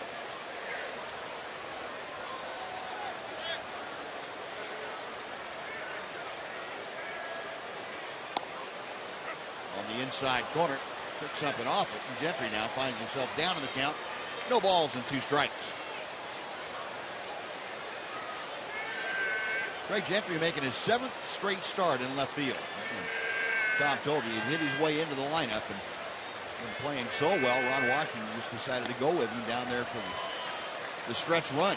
Yep, he definitely earned his playing time, Buzz. He's been playing great. The throw he made last night, make a case just as big as the walk-off homer the Jerks in here early in the game. Gunned down Howie Kendrick at the plate. And a beautiful throw. Getting on base, making things happen on the base, scoring runs. Ground ball to third. Romine across the diamond. And Gentry is retired for out number 1. And let's go over to once again say hello to Joel Thomas. Joel? Hey, thanks, Buzz. We want to remind folks that due to the threat of severe weather tomorrow night's game has been moved back from 7 o'clock till 11 a.m. 11 a.m. Gates opening at 9:30. Now, during that game change, we will have an auction going on for goods like this. For Chris Lane, he's a young Australian man who was playing baseball up in Oklahoma and was murdered back in August. And the baseball wives, Megan Harrison here, Matt's wife, y'all are actually raising money for his family, aren't you? We are. We're having grab bags available tomorrow. They're in $50, $100, and $200 increments. And they have autographed baseballs from current and former players. So we also have autographed bats, autographed gloves, and a lot of cool things. So come out for that. And jerseys. And this is Blackley, who is also from Australia as well. Yes, we have. This is autographed. We have Blackley's jersey, and we also have an autographed jersey from Grant Balfour that can be that are going to be auctioned off. All right, sounds good. And the auction starts at 9:30. Again, it's a morning game tomorrow. The auction starts at 9:30 near Section 13 and near the escalators. Buzz? All right, Joel, thank you. Come on out and participate in that. And great cause and a great auction going on. 1-1 the count to Leonis Martin. And the strike hits the outside corner. It's 1-2. Martin called out on strikes his first time at the plate. He C.J. Wilson, despite all of his wildness, has struck out 5 through the first 3 1/3. Check swing. Leonis kind of leaning on that breaking ball. And it's 2-2.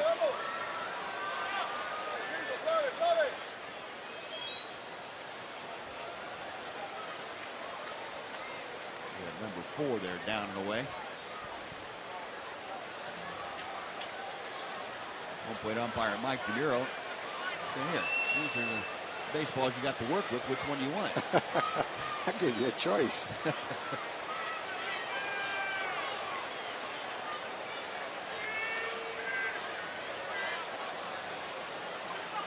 Now we're to the root of the problem. Bad baseballs, huh? Not rubbed up. Wow.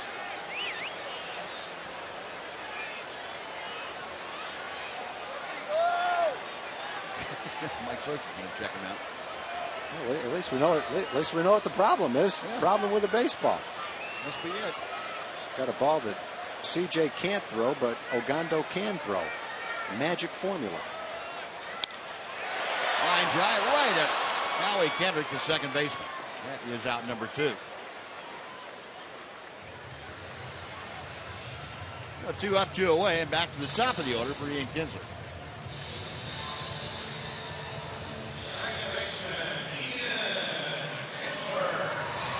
And there's your update. The top of the 9th inning up north of the border. The Blue Jays have a 6-2 lead over Tampa Bay.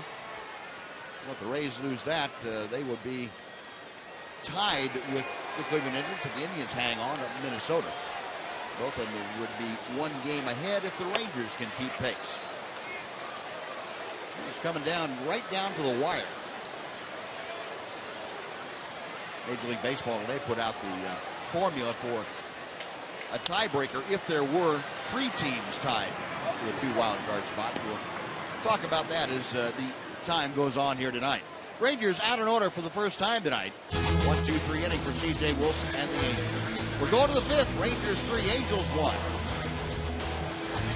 Sponsored by Standard Insurance. Call 1-800-929-2424. And by Frank Kent Hyundai. Shop us online at fkhyundai.com. The Angels come to bat here in the top of the 5th inning. Rangers leading 3-1. Alexi Ogando dealing to Andrew Romine. First pitch outside for ball 1. Romine singled to lead off the 3rd inning. Came around to score. He was driven home on a sacrifice fly by Cole Calhoun. Ogando missing with the 2nd pitch. 2 balls and no strikes to Romine.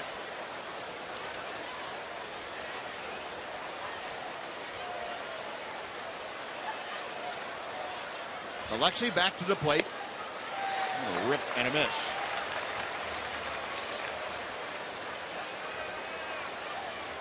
Jurickson Profar just waiting for his opportunity to come up in the 9th inning again.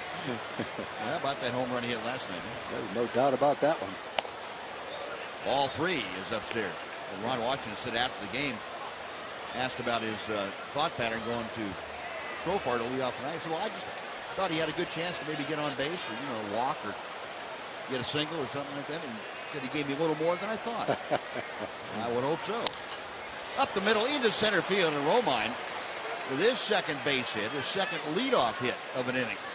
That begins the 5th against Ogando. Well, last time in this situation, they went to the hit and run. Ibar rolled the ball through the infield to make it 1st and 3rd with nobody out.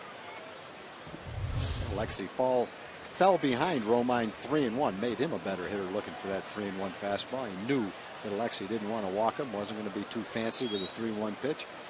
He was able to get pretty good wood on it. Roll that ground ball up the middle for a base hit. So Ibar steps in, 1 for 2, tried to bunt his way aboard in the 1st, and Beltre threw him out. Last time, as Tom told you, he had that hit and run single. First pitch to him here is a belt high strike. 0-1 the count. Ibar now a 4-game hitting streak after that 3rd inning single. In his 4 ball games, he's 6 for 15.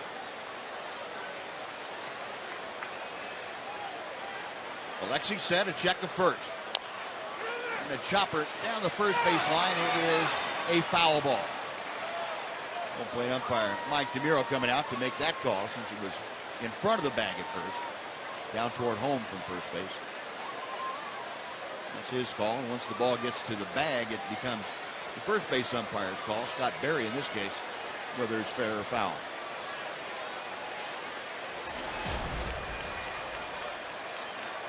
Ibar against the Rangers, not a terribly good year, just 189, but has 5 doubles among his hits, driven in a couple. Always a pesky kind of hitter. Right down at his shoe tops. And the count now runs to 1-2. The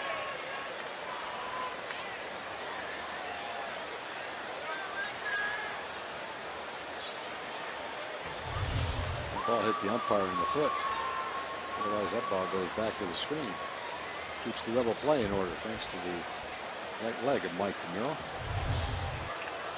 You've got to have pretty good control to hit the umpire's leg on that pitch. A little bit of luck, too. You have to get it by the catcher. Foul back. We'll try it again.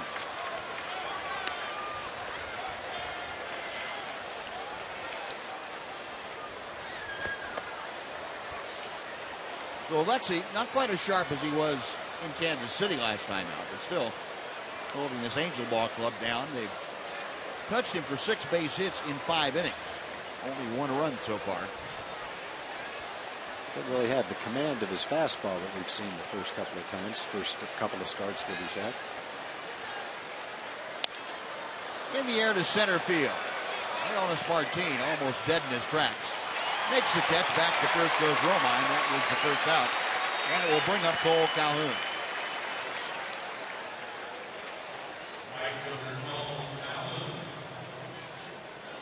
First time we've had a chance to call Leonis' name out there on a fly ball tonight. Calhoun steps to the plate 1 for 1. Single in the first, had a sacrifice line drive in the 3rd inning. Lined out to Alex Rios to plate Andrew Romine. So Calhoun now at a 280, 32 RBI to go along with his 8 home runs.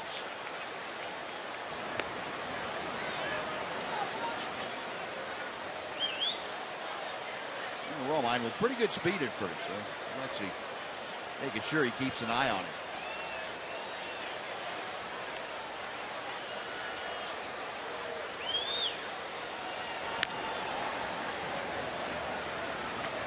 Calhoun recalled for the 2nd time back on July 28th. Since that point, he has led all American League rookies with his 32 home runs. And the first pitch is low for ball 1.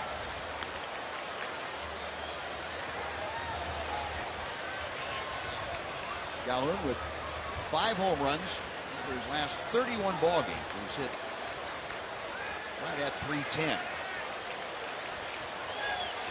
Up there now with Andrew Romine at first and 1 out here in the 5th inning.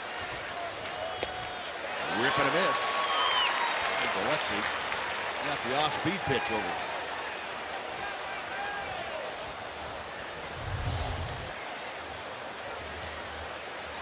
Swinging at that like it's a fastball. They took about 5 or 6 miles an hour off it, had him out in front of it for a strike.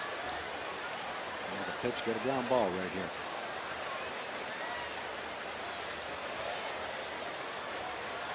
Alexi wants to go back with that changeup again. Gets this one to right field. That's a base hit. Romine picking it up, going to 3rd.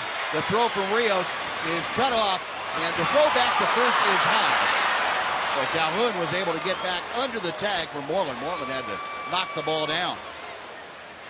He tried to go back-to-back changeups to Calhoun. Not a bad idea, but execution wasn't quite there. Calhoun got a changeup up and drove it to right. So runners at the corners, and just 1 out for Mike Trout. He's lucky that didn't turn into a home run. Both those changeups have been right down the middle of the plate. He fooled them with the first one, but he didn't fool them with that one. Been a pretty close play at first if he'd thrown it about a foot over the bag. Sure would have. Well, Calhoun at first with his second hit of the night. Mike Trout steps in 0 for 1. Strikeout and a walk.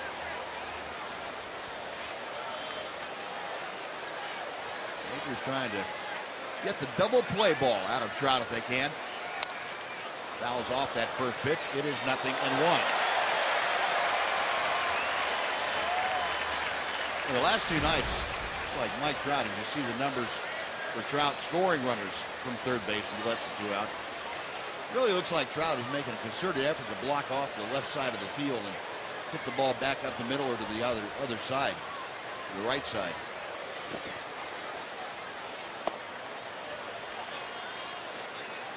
Seemed like before you'd see him every once in a while try and turn on the ball and pull it if he got a pitch in. So Jason Frazier loosening in that Ranger bullpen.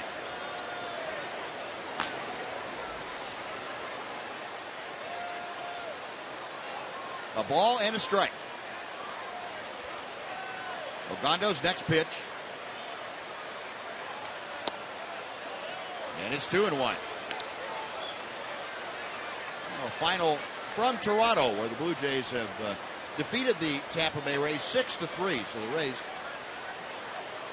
as you see in the update on the wild card, a half game ahead of Cleveland, pending the outcome of that Cleveland-Minnesota game. A game and a half ahead of the Rangers. Cleveland has a 7-1 lead in the 5th inning of that game. Ball 3 is low and away. We're starting to see Lexi kind of yank that fastball down and away to a right-hand hitter, something we didn't see in his first 2 starts back. Might be a little fatigue factor setting in here tonight. He's had to cram 77 pitches into less than 5 innings. He might be stretched out, able to throw 90 to 100 pitches, but when you have high stress innings, it takes more out of you.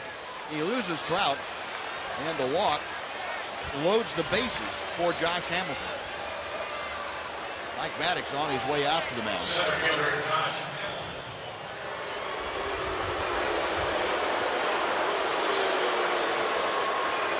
Second time that Ogando had walked Trout. Third walk in the game for Ogando. AJ telling Alexi and Mike Maddox what he's seeing from behind home plate. And part of it had to do with the alignment. When you see a catcher start pointing like he's talking about down a straight line, it usually means what he's seeing is that the pitcher's body is not coming straight toward him. It's falling off before he releases the ball one side or the other. Typically a right-hander will fall off toward first base, getting the body out in front a little bit early.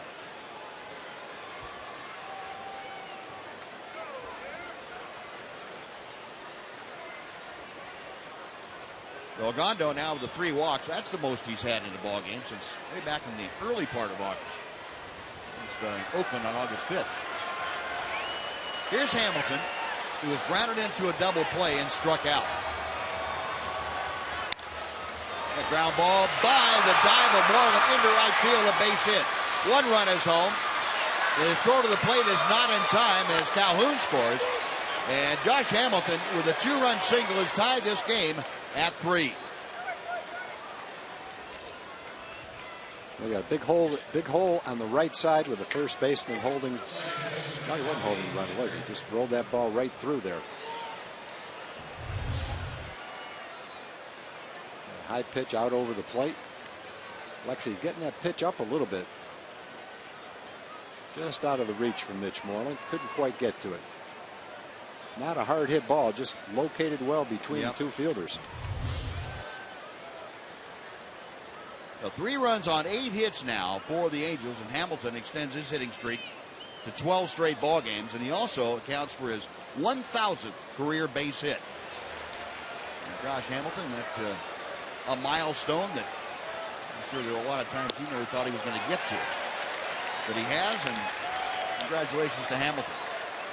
Swing and a miss by Howie Kendrick. It is 0-1. Kendrick 1 for 2 tonight. He was single to left and he's lined to right field. He's got Mike Trout down at third, Josh Hamilton at first. 2 runs across here in the 5th inning for the Angels. Still just 1 out. Chopper foul, and Ogando now the advantage in the count to Kendrick.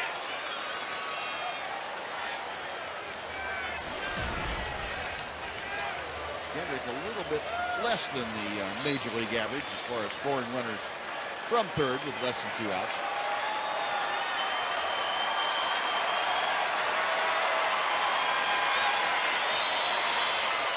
Ogando ready, a check of the runners. 0-2 still.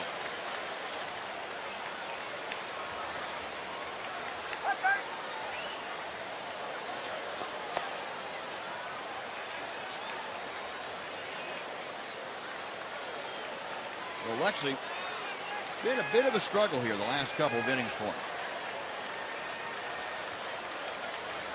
The right-hander is ready once again.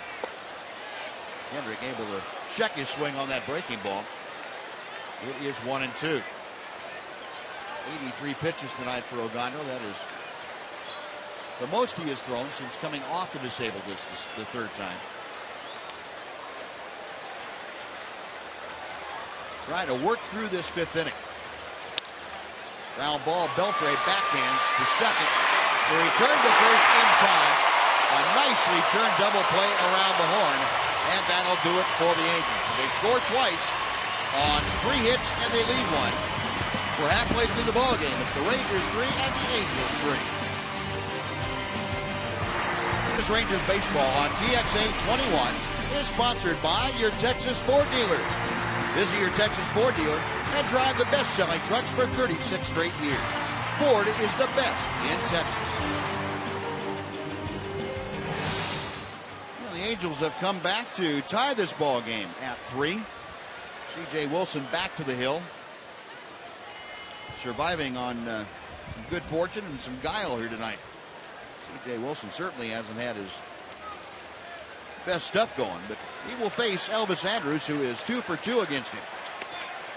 1 ball, no strikes. Elvis twice has singled to the right side. Came around to score his last time. Well, CJ came back and had a real quick 4th inning.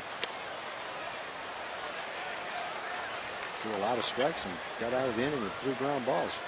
Actually 1 line drive to second base. 2-0 pitch. Now 2-1. Well, it would have been a ground ball had Kendrick been playing deeper in right field. If he's playing that on short right field, yeah, would have been a 1-hopper. Sure. The 2-1. That ball's hit well to center field. Hamilton is back to home plate, going back, and makes the catch after turning the wrong way a couple of times. But Hamilton able to outrun that ball, and very good defensive play. Elvis gave that a ride. Well, that's one in the old days of the wind tunnel out there that might have gone right into the grass in the middle of center field. Got a pitch up and drove it really well. Josh got turned around. He's playing pretty shallow, but he got a good jump, and he's a great athlete. He's still able to run it down and make it look easy. No, that is the first out. Now here's Alex Rios. 1 ball, no strikes. Rios an RBI and a fielder's choice in the first inning.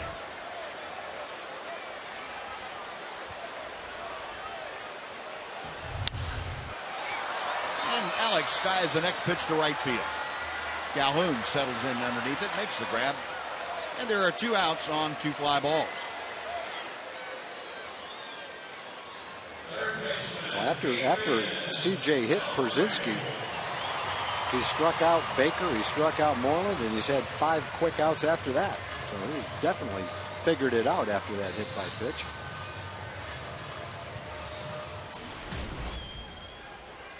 Adrian Beltre hit by a pitch his last time up. 0 for 1.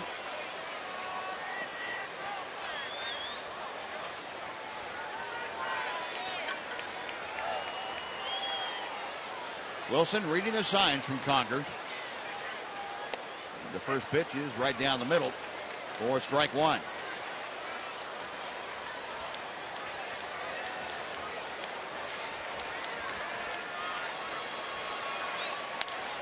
That's out of play to the right. No balls and 2 strikes. Take a look at the Ford leaderboard tonight. We'll check in with the most hits since the start of last year in Major League Baseball. Miguel Cabrera up there at 394. Beltre only 5 behind him with 389. Robinson Cano, Andrew McCutcheon, Mike Trout. 1-2 as the pitch sails outside to Adrian. Beltre with 5 more hits would have his second career 200-hit season. First one came in the great year he had with the Dodgers in 04. Chops it foul, stays alive, 1 ball, 2 strikes. Beltre with another 9 RBI would get to 100 RBI.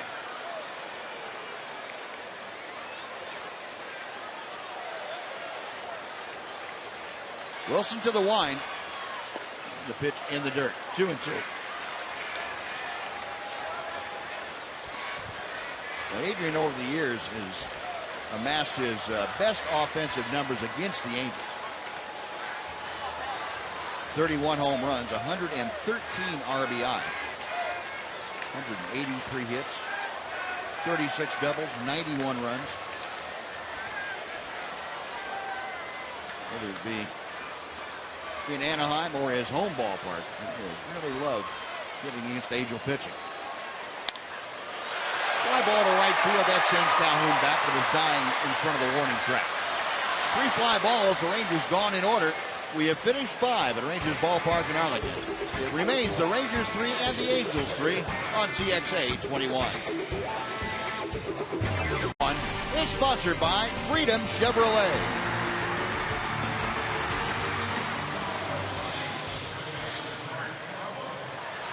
There you go. Whatever he's been eating, it was good. I'll tell you that. And chocolate. He might be working on a stomachache right now. He's got that look on his face.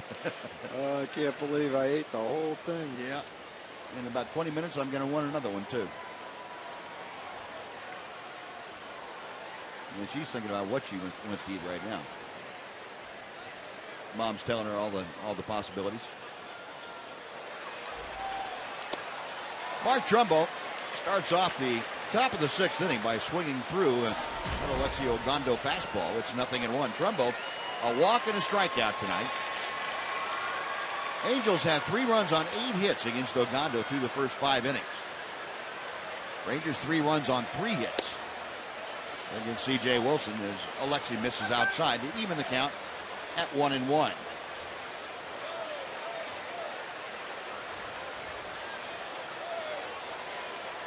Trumbo hitting at .236.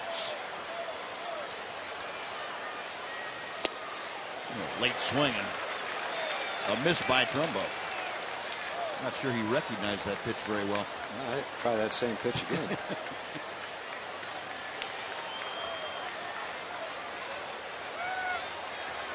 Alexi's command had deserted him a little bit more tonight than his last couple of times out. And he gets the strikeout here. Trumbo, second time he has struck out the big first baseman. 4 strikeouts tonight and 1 away here in the 6th. What? And let's go over and say hello to Joel Thomas once again. Joel? Hey, thanks, Buzz. You know, we had 2 devastating hurricanes hit Mexico. 1,000 people dead, 100,000 without homes. And Benji Gill, former Ranger and current Ranger broadcaster, you've got some relief work going on and folks at home can help out with. Yes, absolutely. It's Sumate Ya. You can go also to the American Red Cross. Help out in any way you can, monetary, or I'm sure if there's other ways where you want to donate water or food, I'm sure they'll find a way to be able to help those people out. It's the worst, the most devastating natural situation that's ever happened in Mexico in its 200-year history. It's just people don't know what to do, really. Well, they can get online and donate. That's SUMATEYA, Sumatea.com. Buzz? All right, thanks very much, Joel. Benji, appreciate it. Pitching change underway here with Jason Frazier coming on. We will take a timeout. Back on TXA 21 right after this. November the 10th, this Christian Music Festival will provide a whole day of family-friendly entertainment with performances by Third Day, Switchfoot, Peter Fuller, who's the former lead singer of the Newsboys, and many more. Tickets are on sale today at TexasRangers.com/SpiritFest. Jason Frazier now has come on to take over for Alexi Ogando here with the bases empty and one out in the 6th inning. He faced the switch hitter, Hank Conger. Left-hand hitters against Jason Frazier, hitting 156. Conger takes the first pitch outside for ball 1.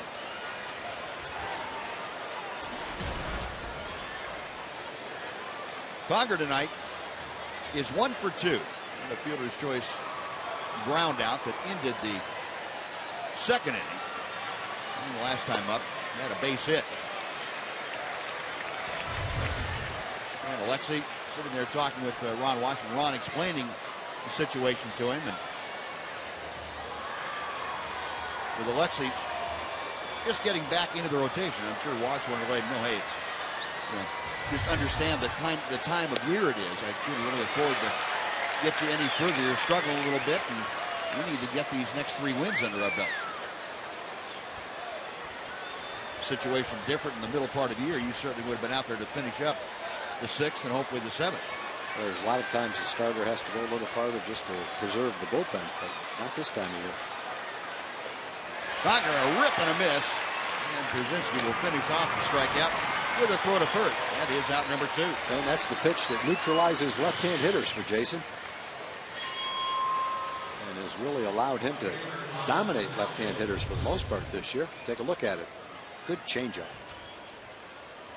He almost has that splitter action with the bottom does. falling out of it. Does. So 2 outs here, base is empty, and Colin Cowgill will step to the plate. Cowgill against Frazier, 0 for 2. Limited number of at-bats. In case you missed it, Cowgill in the lineup tonight. Place of J.B. Shuck. Shuck sprained his right ankle last night. Had to leave midway through the ballgame. No word on his availability for the rest of the series. But Cowgill in there. And he is 0 for 2 tonight. A pop out and a ground out.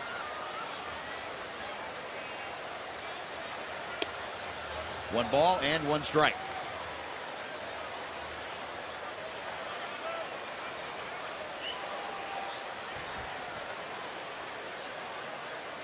Frazier in the second half of the season really has become a workhorse out in the bullpen as far as getting into ball games. So 6th, 7th, 8th innings.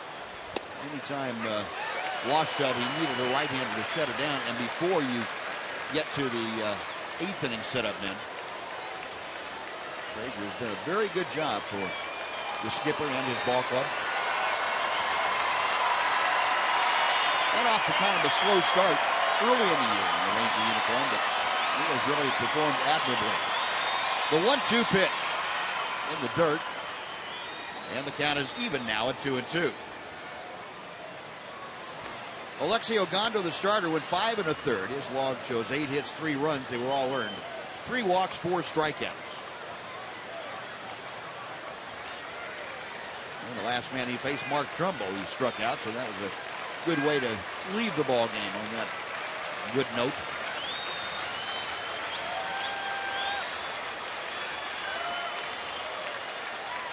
Brzezinski with the signs. Frazier set.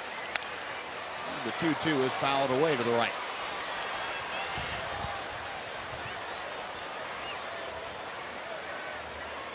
Once again, tomorrow's ball game has been moved up to an 11 a.m. start. Threat of wet weather tomorrow afternoon, late and tomorrow night. Rangers, with the season coming to a close on Sunday, the better part of valor would be to move that game up. We'll have it for you on Fox Sports Southwest. That's the second ball we've gotten into our booth this last couple of nights. It is. Must be something about the late season jet stream. Now he's going to auction the ball off. There you go. Very nice, Allie. Very nice. Made that young man very happy. Got him swinging. Oh boy, Jason. Well, Frazier comes in, strikes out a couple. The Rangers, between Ogando and Frazier, strike out the side. Bottom of the 6th coming up. Rangers 3, Angels 3 on TXA 21. Sonic Tonight's jackpot is worth $200 and dinner for two at Sonic Drive-In. Tonight, the Rangers are hitting for Judy Grimes from Canton. And if a Ranger hits a grand slam this inning, Judy Grimes from Canton is going to win $25,000. You can register at any participating Sonic restaurant.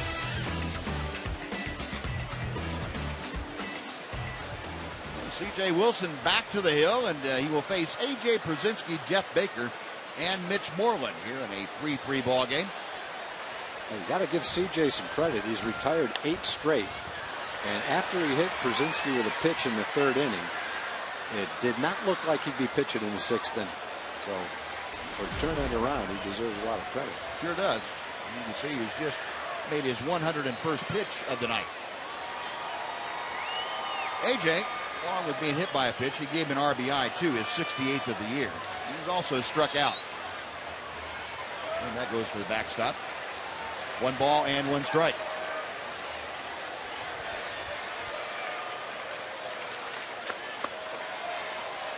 A.J. hitting at .272.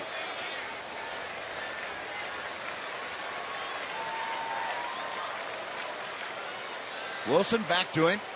Breaking ball, that's hit well to center field. But Hamilton will have a play well in front of the track. Out number 1.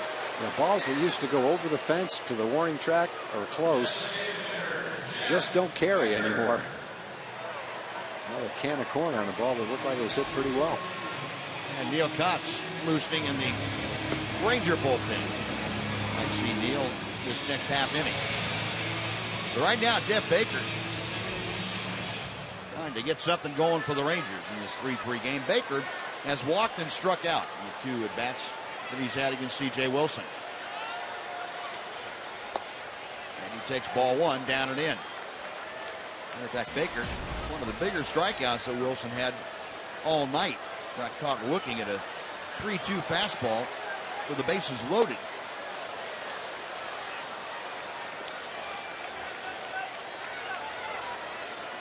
One and 1 the count.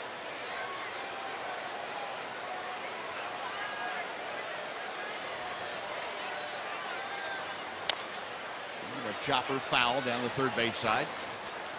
The count moves to 1 and 2.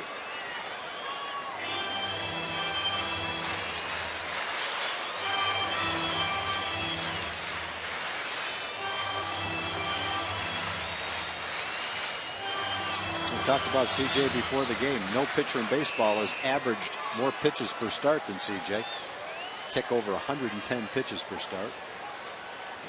On track to go a little bit over that today. But based on the first 3 innings, pretty amazing that he's only thrown 107 pitches right now. Yeah, and that's a little deceptive in C.J.'s. We think about, 107 pitches, he must be doing his job. He's averaged that in just over 6 innings per start. Yeah. And that's not exactly the kind of production you want from a quality starter. You'd like for that to get him into the 7th and 8th innings virtually every time out. He gets a swinging strike 3 from Baker, who gets punched out for the 2nd time tonight. 2 gone, and Mitch Moreland coming up.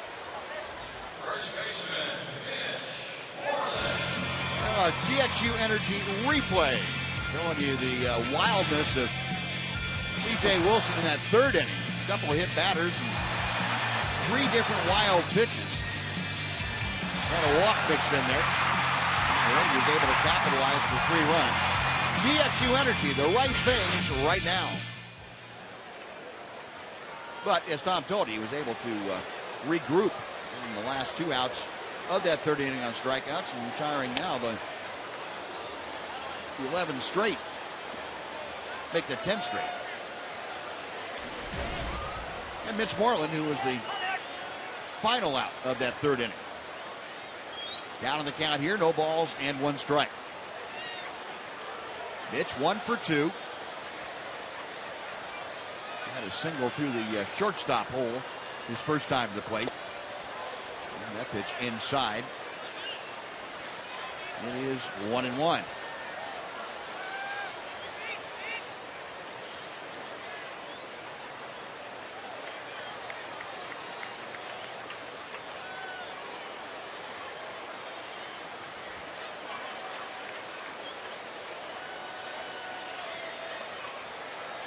Pitch waiting patiently as Wilson studies the signs.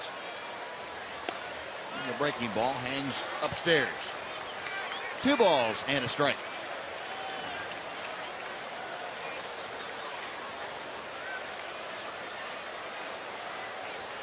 Moreland now 3 out of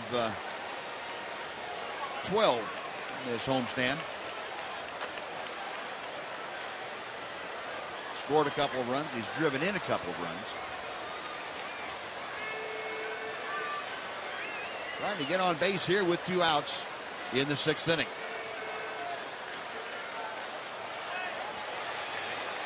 Three and one. As that breaking ball is a little short.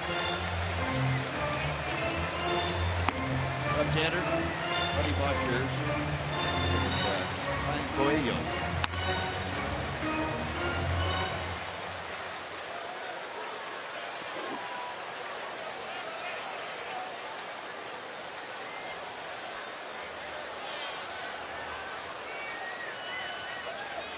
Now the 3-1. Breaking ball is low. Ball 4. Morgan draws the 2-out walk, and Craig Gentry coming up.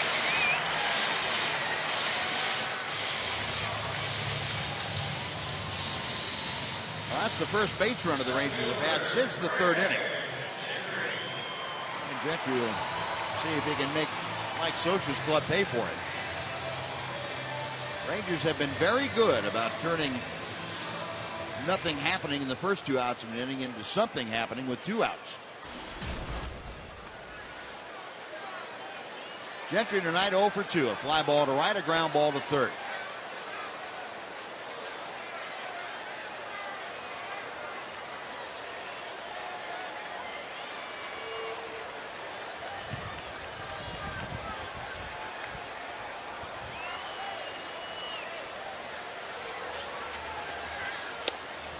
Pitch outside for ball 1.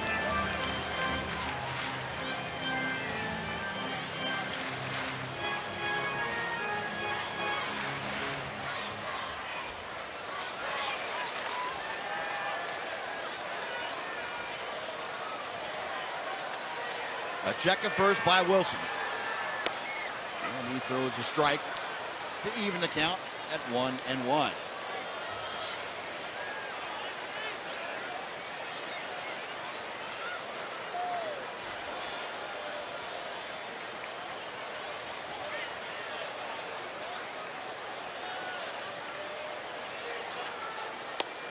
Rip and a miss.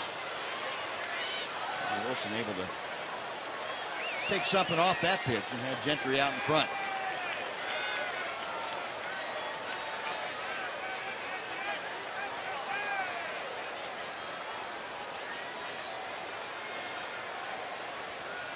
Moreland, the runner at first, not being held closely by Mark Trumbo. And the pitch just low. 2-2.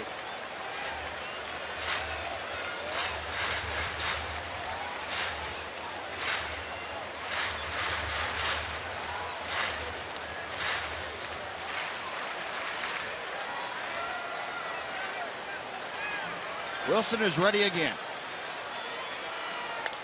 Up the middle, base hit. Moreland to second. Will stop there as Hamilton gets to the ball quickly.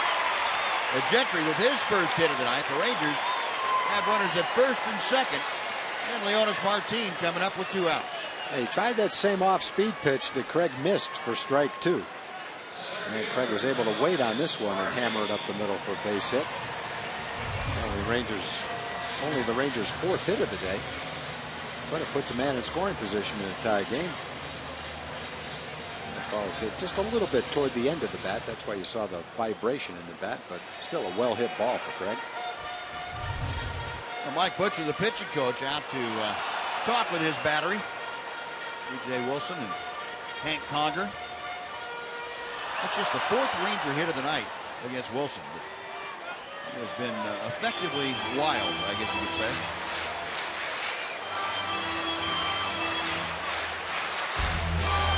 And Leonis Martin go back to this homestand on Monday night here against the Astros. A bases clearing double. On Wednesday, ditto into the right field corner. brought in 3. Last night, only had 2 men on. Same thing. Double to right center. 2 huge runs.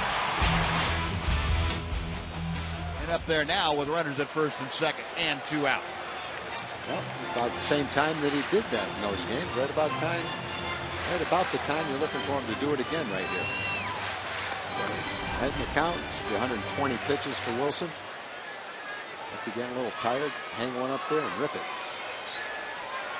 Moreland at second, Gentry at first. Gentry, if you get it anywhere near a gap, he's going to score.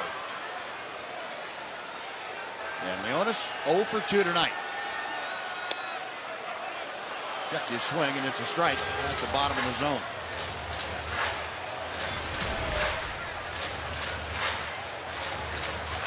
Last 10 ball games, most RBI in the American League.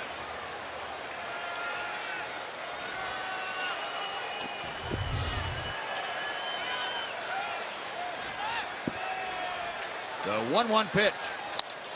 Hit toward right center field. Hamilton on his horse. Into the alley, makes the catch as he goes to one knee.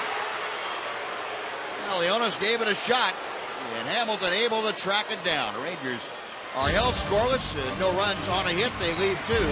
We're going to the 7th. 3-3 the score. For one of its members, Steve Tennyson is one of the best Boomstick Express.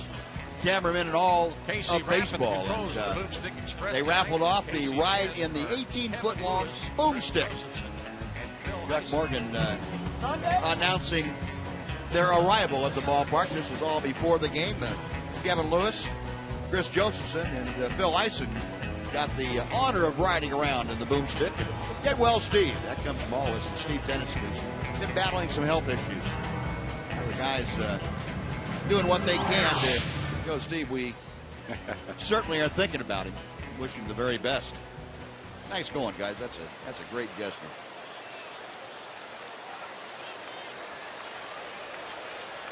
O'Neill Kotz now will take over here in the 7th inning. Kotz replaces Jason Frazier. And Kotz will work to Andrew Romine, who turns around to hit from the right side, taking strike 1. Romine 2 for 2. Pair of singles against the starter, Alexi Ogando. Yeah, Romine started both rallies. 1 in the 3rd and the 2-run rally in the 5th with his 2 hits. So you'd probably want to keep him off base here starting off this inning. I'd say keep him off base. 0-2 pitch from Kotz. It was a foul ball. It came up and got Romine while he was still in the batter's box. The excellent numbers for Neil Kotz this year. 56th game. He's won 6 games. ERA down in the 1.15 range. Going to do it one more time right here.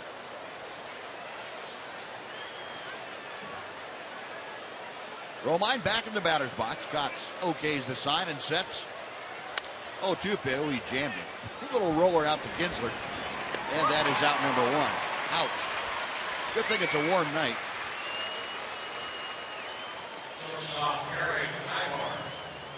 You might have heard the vibrations on our microphone that's behind home plate. Proud Mike might have picked all that up. Yeah, that one didn't jump off the bat very well, which tends to happen when you hit it way down near your hands. Sounds like you hit it with this morning's newspaper. No, 1 away, now back to the top of the order. Another switch hitter, Eric Ibar, now hitting from the right side. It's out of play behind home plate. It is 0-1. Ibar, a single in 3 trips.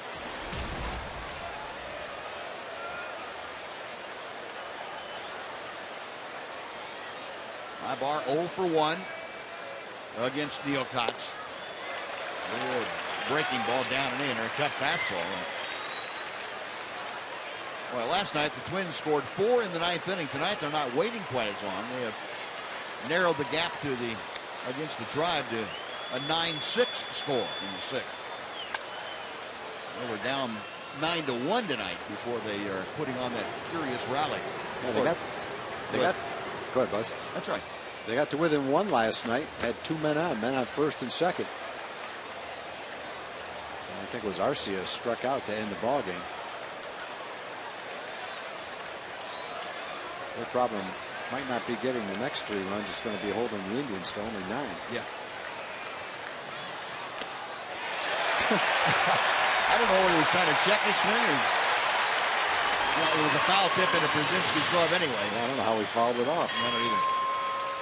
So Kotz gets a strikeout, 2 gone.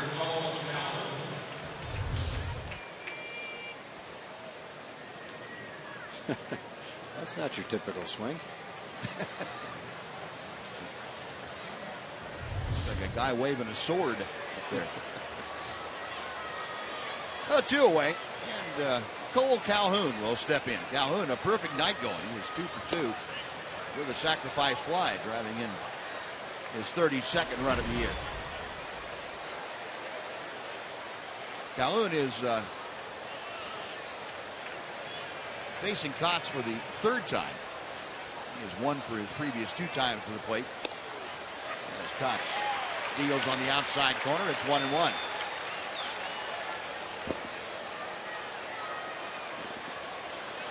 Three runs on 8 hits for the Angels, 3 runs on 4 hits for the Rangers.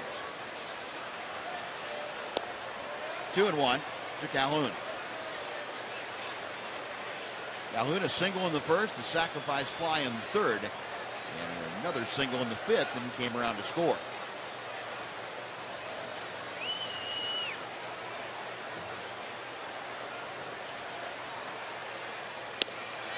Rip and a miss. Kotz fired one by him. Joaquin Soria, right-hander, loosening in the Ranger pen.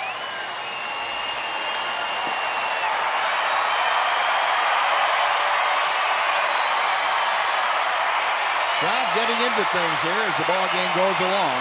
Now in the 7th inning. Getting behind Neil Kotz. 3-2.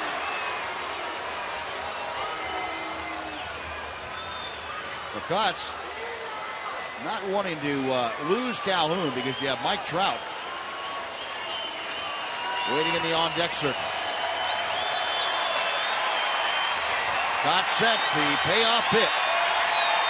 Got him swinging. A fastball right on by Calhoun. It's a 3-up, 3-down inning for Neil Kotz. Stretch time at Rangers Ballpark in Arlington. 3-3 the score. And now please join Chuck Morgan as he asks the fans to honor America, the singing of God Bless America. Will you please rise as we remember the servicemen and women who are serving our country at home and around the world. We invite everyone in Rangers Ballpark to join in singing God Bless America.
Freeman Honda.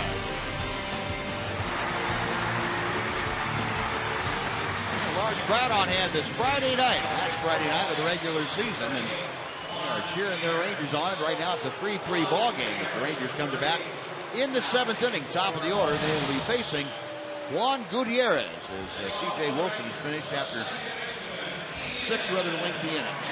Well, the big guy will be pitching in his 52nd ball game for the Angels this year. Struck out 44 in 54 innings. Big, hard-throwing guy. Saw him in last night's game, tuning it up in the mid-90s.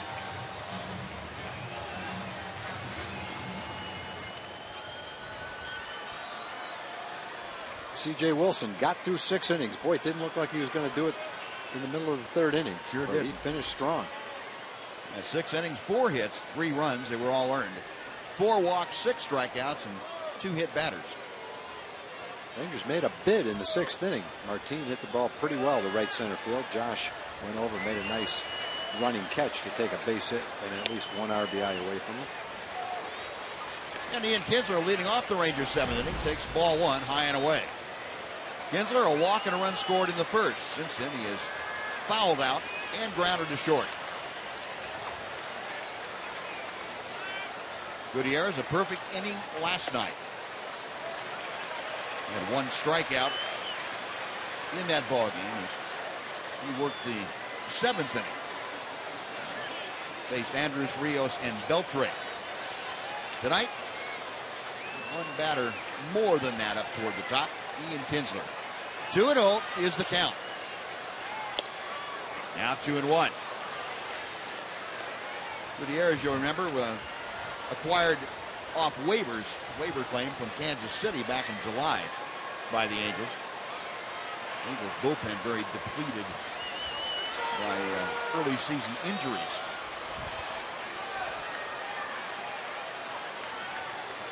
Right-hander sets for the 2-1. Inside, 3 balls and a strike. Well, a 3-3 game. Ian trying to get aboard to start the Rangers 7th. He'll be followed by the shortstop, Elvis Andrus. And Tanner Shepard. Loose and ready in the Ranger bullpen. The 3-1 pitch coming. Outside, ball 4, and Kinsler draws the leadoff walk. Good start to the 7th inning. Get your leadoff man with speed on. Got a guy that can handle the bat and is swinging a great bat like Elvis coming up next. Got options right here for Ron Washington. One is to sit back and watch Elvis hit another line drive. That'd be good. Elvis taking a long look down to Gary Pettis, who was going through the sign. Elvis, it's amazing to watch him grow over the last 5 years or so and see the maturity. He understands situations now so much better. And that's what happens when you learn the game at the level that he has. Kinsler will draw a throw to first. Ian's running game has not been as active this year as it had been in the past. He's had a career-high 10 caught stealings this year. Elvis has a couple of hits. His hardest hit ball was the line drive he hit last time up to the warning track in dead center field. And that one's high in the air, and that will twist out of play down the right side. It is 0-1.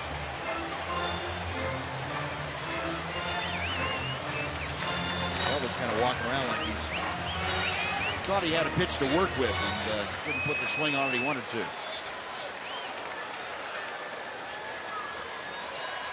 Yeah, that's pretty close to middle. That would be, I guess, in a hitter's mind, putting it on a tee for you.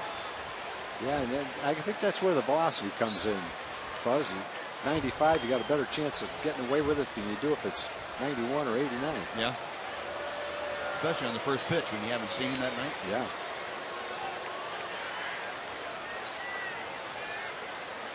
Gutierrez a big guy, as you can tell, and he's got Kinsler at first. Nobody out here in the 7th inning of a 3-3 game. Breaking ball is outside.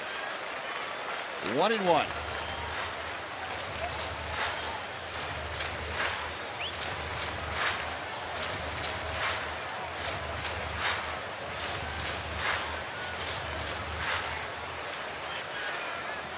I think Gutierrez in his former life was a left-hander. Where's that hat kind of cockeyed? Right-hander. Okay's the sign. He's ready. A check of Kinsler. And he goes that way. A quick throw. Careful. Almost got Ian leaning.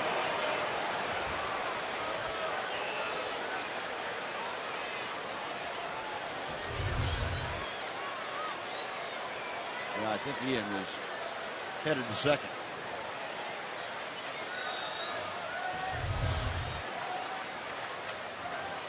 Still 1-1 to Elvis. for away. Gets by. It's off the facing of the seats.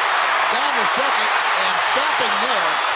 Putting the brakes on as Trumbo got to the ball. But Kinsler on the errant throw by Gutierrez advances 90 feet.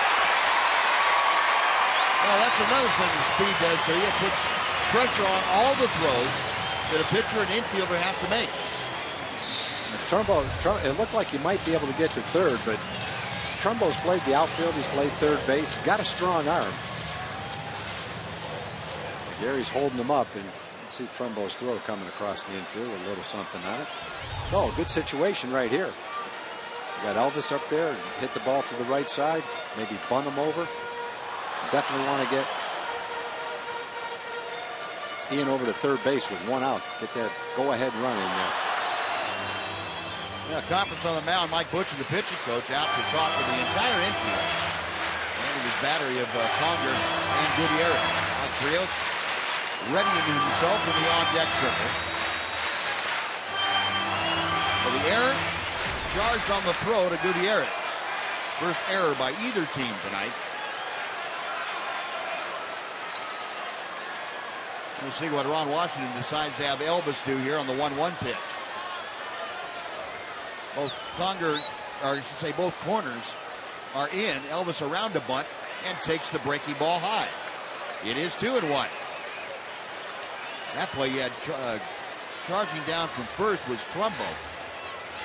And Romine, the third baseman, immediately went back to the bag. So any ball bunted hard to third is Gutierrez's responsibility. And I'm not sure you can get over the line very quickly. Well, the right-hander sets again, the 2-1 pitch.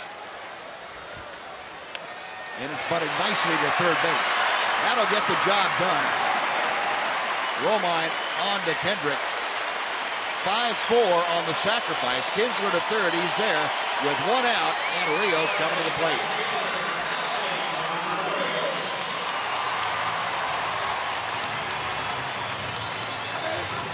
Very well executed sacrifice bunt, and Elvis is the best in the American League at that.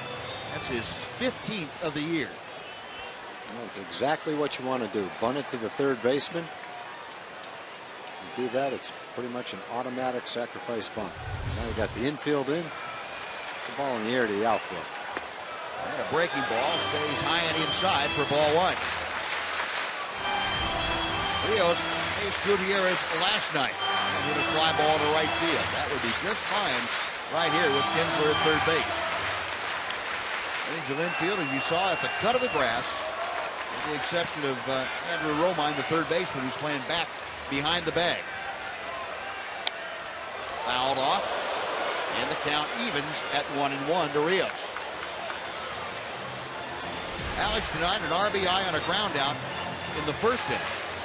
Walked and scored in the third and flied to right in the fifth.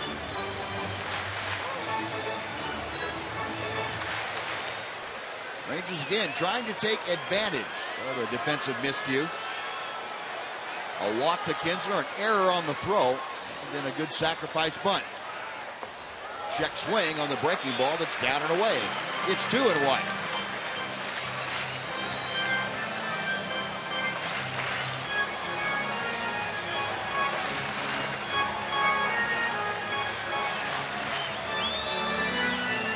Rios batting .276. Juan Gutierrez reading the signs.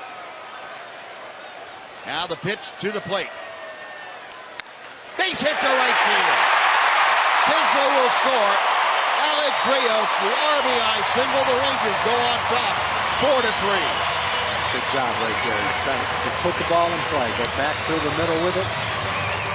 Got a fastball he could handle, and he hit it hard. You got the infield in. They don't have enough time to react. The ball's got to be hit pretty much, if you hit it hard, right at one of the infielders for them to make the play. That one wasn't going to matter. It was pretty much exactly between the first baseman and the second baseman. Yeah, good job by Alex.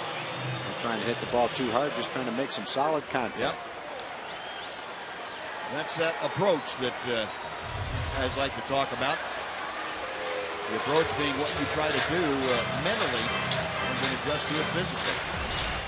Alex great job. His second RBI of the night, 79 for the season. The Rangers back on top 4-3. Here's Adrian Beltre. Beltre 0 for 2 with a hit by pitch. 0-1. Beltre struck out last night against Gutierrez.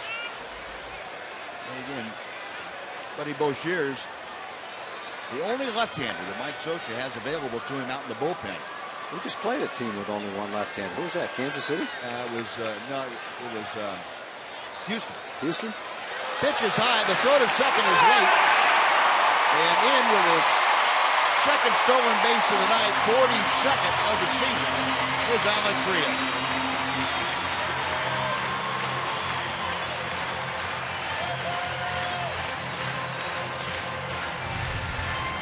No contest. He gets a good jump, accelerates quickly, doesn't take many steps, generally slides in safely to second base. He was going so fast, the momentum knocked over Kendrick. Beltre takes the breaking ball off the plate outside. It's 2-1. Well, still just one out here. Beltre looking to up the ante a bit. It's 5 for his last 35, though, in these situations for Beltre. He's hitting only .247 over the year. 2-1 pitch. Fouled back. And the count evens.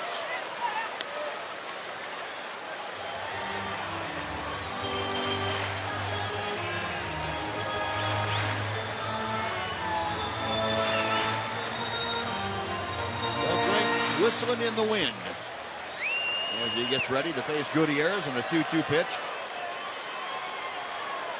Alex Rios, the runner at second base, establishing his lead out there. Gutierrez ready to work. Fastball, close, strike 3. Beltre. Boy, that's one you don't see very often. I mean, he might miss a ball, but you don't see him take a strike very often in that situation. Gutierrez freezing Adrian Beltre. Yeah, right down the center of the plate. He's just thinking about a different pitch, different location. Well, that's going to do it for Juan Gutierrez. Buddy Boshears is coming on. We will take a timeout with this pitching break. Rangers have regained the lead. It's 4-3 Texas.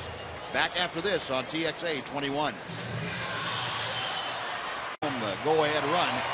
Rios at second base, and with A.J. Przinsky coming up, Mike Scioscia's gone to the bullpen. He's come out with a left-hander, Buddy Boshears. Boshears worked in last night's ball game, and he is on here again tonight. We're going to try to get A.J. Przinsky with 2 outs and a man on second. Rangers leading by 1, trying to get that insurance run in right here. 24th game for Boshears. Przinsky 0 for 2 with an RBI. He was hit by a pitch with the bases loaded. Trying to bring home Alex Rios. That was after that Boshears offering that's down and away. It is strike 1.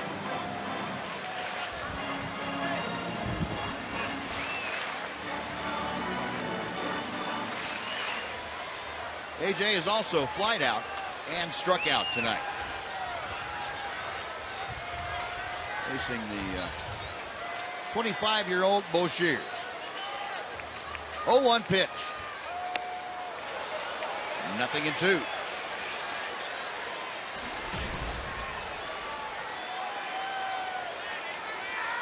Boshears from Huntsville, Alabama. 6'3", about 205 pounds. He has pitched at AA, AAA, and the major leagues this year with the Angels. And Przinsky chops it foul to stay alive. Still 0-2.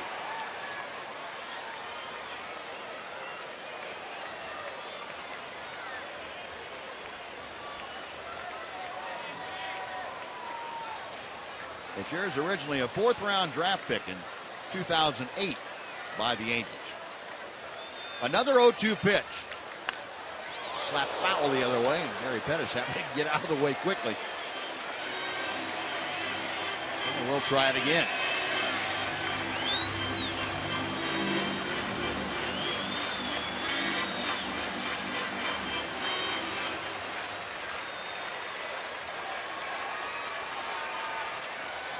Boshears, a high set, a check of second. And a looper up the middle, behind second base. The shortstop has to throw is wide. The coming to the plate is Rios, and he scores. Wow. Rios never stopped coming around third. Ibar made a high throw to Trumbo, and by the time Trumbo reacted, steaming around third and scoring with a slide was Alex Rios. And the Rangers lead 5-3. What a play. I don't know how AJ hit the ball that hard. It looked like the way he swung and where the pitch was, it should be just a little softly hit ball, but it was actually hit hard. Got up there quickly. Ibar was able to catch it. AJ hustling all the way. I don't know how he hit the ball that hard with that swing. Beats the throw. How many guys on our team can do that? Ian can do it. Elvis does it. Gentry's done it. Now Rios has done it. Score from second on an infield play. That's fun to watch. Yeah, boy. Pettis making sure he's waving him the whole way. Watch Rios when he gets to third. Pettis saying, go, go. Great play. Well, that's going to do it for Boshears. He is finished after giving up the hit that scored a run from second. Well, another pitching change underway here at Rangers Ballpark. A happy Ranger dugout. The Rangers leading 5-3. We're back after this. Defensively, after Mike Scioscia's club, they have taken a 5-3 lead, and now Corey Rasmus enters the ball game to take over. He's the third pitcher used this inning by Mike Scioscia. Rasmus, who also appeared in last night's ball game.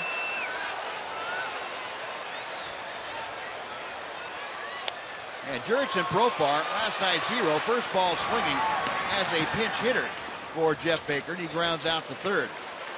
Profar can't reproduce the magic of last night, but the Rangers had enough magic of their own. They scored 2 times in the 7th inning, and Strand won. We're going to the 8th. Rangers 5, Angels 3.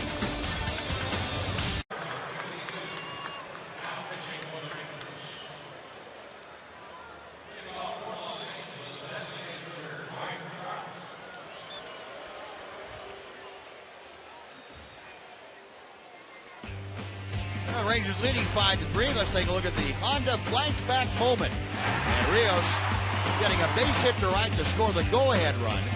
And then Alex Stoll second base. 1 out later.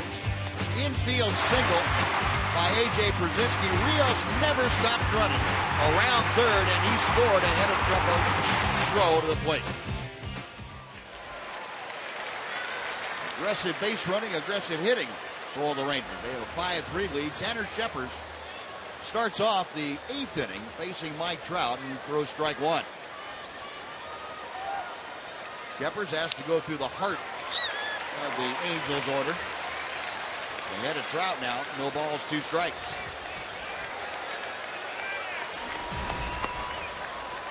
Trout tonight has walked twice and struck out. The American League leader in walks, doing what he has done best. Got him swinging. And Tanner Scheppers just reared back and said, here's what I brought with me. Let's see what you can do with it. 1, 2, 3, 4, 5, 6, 7. 6 out of the last 7 hitters have struck out. The only guy to put it in play was Romine. Well, that's just 98-mile-an-hour heat by one of the best hitters in the league. 73rd game for Tanner. Bringing the heat. And he misses inside at 99 to Josh Hamilton. 217 opponent's batting average. He did give up a run last night on a couple of hits. 97 upstairs, and Hamilton couldn't catch up. 1-1.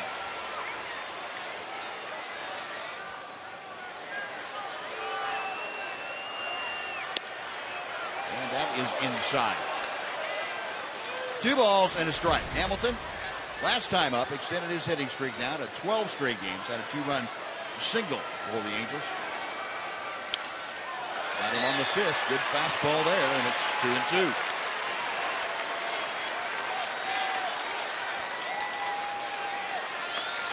Rangers this year 73-3, leading after 7 innings.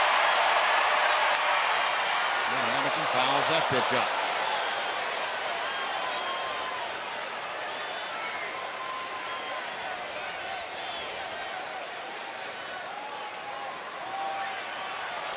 Indians added to their lead. Twins got it to 9-6. Now it's 10-6. Foul out of play to the left. 99 miles an hour by Tanner. Yeah. Can't quite get that extra to put the zeros up there. Definitely not from a lack of effort. Another 2-2 to Hamilton.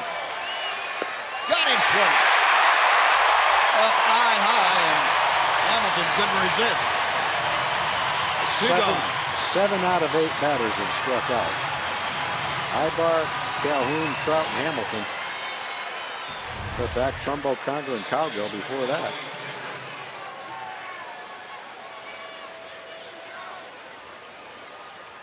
Mismatch. Now Howie Kendrick. Ball 1.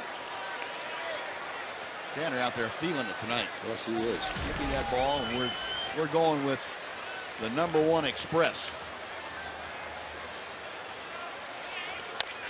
Chopper over the mound. Kinsler behind the bag. Sidearm throw, and that'll do it. Shepard strikes out 2, gets a ground out. Angels gone in order. After 7.5, the Rangers 5, the Angels 3 on TXA 21. Well, here's your Rangers box score brought to you by Reliant. Bring the energy. The Rangers have brought it tonight. And Kinsler doesn't have a hit, but he scored twice. Well, Elvis Andrus and Alex Rios doing a big share of the work. Elvis 2 for 3 and Rios 1 for 3. He's driven in 2 runs and he has scored 2 runs tonight. Morgan and Gentry also with base hits, as does A.J. Przinsky. Well, Mitch Moreland leading off against Corey Rasmus here in the bottom of the 8th inning. Mitch tonight is 1 for 2. Singled in the 2nd, struck out in the 3rd, walked in the 6th. Rangers 5 runs on 6 hits tonight. Angels 3 runs on 8 hits. And Rasmus misses high and away. 1-1.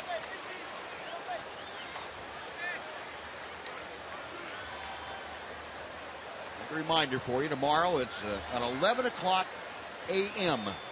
game for the Rangers and the Angels. And not what it says on your tickets if you're planning on coming out. Tickets for tomorrow night will be good for the game tomorrow. 11 o'clock in the morning. We'll be with you on Fox Sports Southwest, a late breakfast or early lunch, whichever way you want to look at it, or combine the two. We'll have a brunch. Go for brunch with the Rangers. What we'll be having out here in the press dining room. No doubt.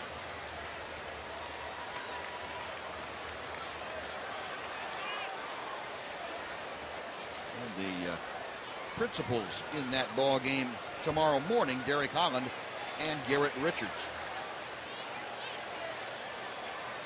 2-1 the count to Mitch Moreland. Rasmus pulling the string, and he evens the count at 2-2.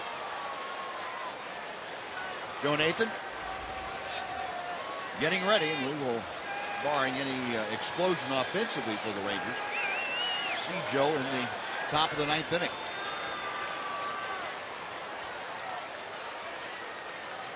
Joe got the win in last night's ball game. Moreland gone on strikes as Rasmus again pulling the string. And last night, the Jurickson Profar, the walk-off lead-off home run in the bottom of the 9th inning, got Nathan that win. He got the Rangers their 4th straight walk-off victory over the Angels here. Tomorrow, 11 o'clock right here on Fox Sports Southwest. We'll be with you from the ballpark here. Garrett Richards at 7-7. Eric Holland at 10-9. They grab the starting assignment. We'll see who's the better morning pitcher. Greg Gentry tried to check his swing, I think, and swung through it anyway. 0-1. Gentry a single back in the 6th inning. He's 1 for 3 tonight. And down to the count here, no balls and 2 strikes to Rasmus.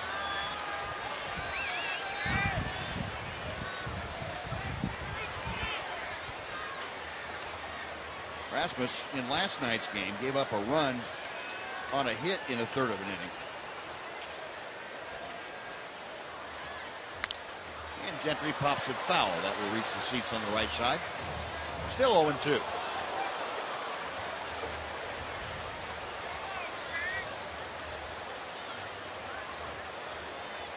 Well, after tonight, just 2 games remaining. And we know that Tampa Bay has lost tonight, so they are a game and a half at the moment ahead of the Rangers. Cleveland is leading in Minnesota. They are 1 game ahead of the Rangers. High and tight, it's 1-2.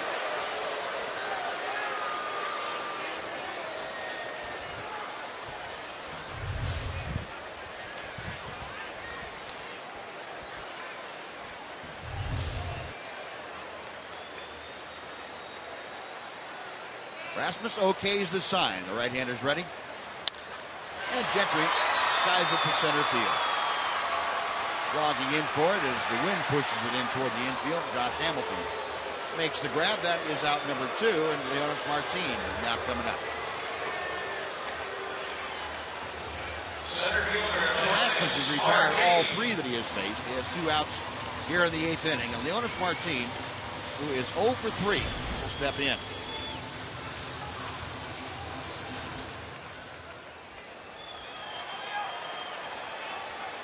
Martin hitting at .261 as he faces Rasmus. Well, if the Rangers hang on to win this game, Tampa Bay is lost. They'll trail Tampa Bay and Cleveland by 1 game with 2 to go. Win out and hope one of those 2 teams loses 1 game. Well, Leonis pulled the trigger just a hair early. He hit it solidly, but pulled it foul down the right side. That runs the count to 0-2.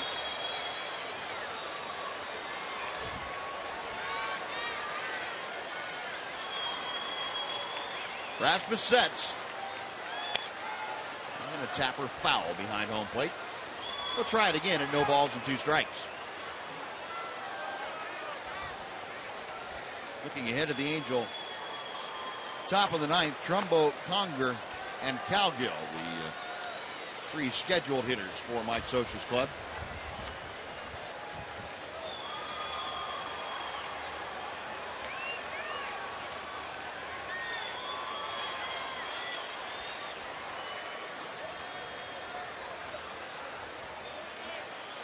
Now time called, and Leonis Martin tired of waiting. Hank Conger wanted to try and get Rasmus to throw that fastball up out of the strike zone, and Rasmus had other ideas. Changeup and was cued foul. Still no balls and 2 strikes.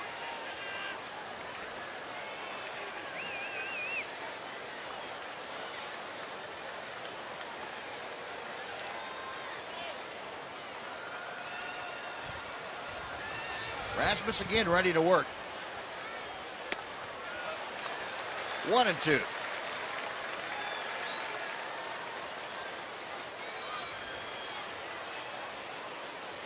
Rangers trying to win their 5th consecutive ball game. This after having a 7-game losing streak in this park. Pitch foul back.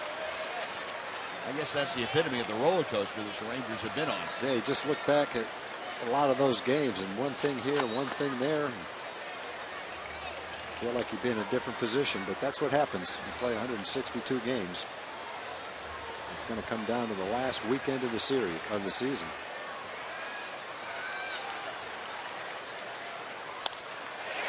Base hit to right center field for Martin.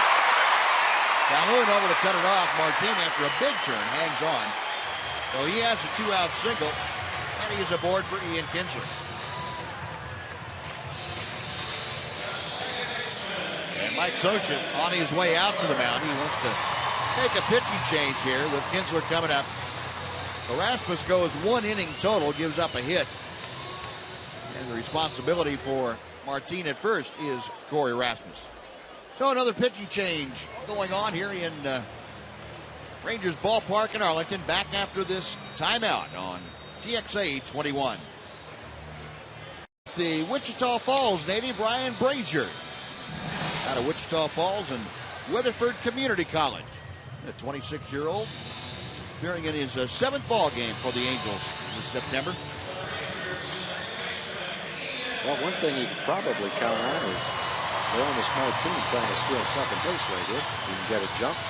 Don't know much about Ryan, so we don't know what kind of move he's got, but I guess we're going to find out right here. Brazier, the 6th round selection in the 2007 draft by the Angels. Getting his first taste of Major League duty this September. Here's Kinsler, who is 0 for 2, but he has walked twice and scored both times. Leonis Martin the lead, and Brazier will go to work on him with a snap throw. Pretty quick move, quick feet. Other than the 2 walks for Kinsler, he's also popped out and grounded out. Rangers now with 7 hits. Go along with their 5 runs.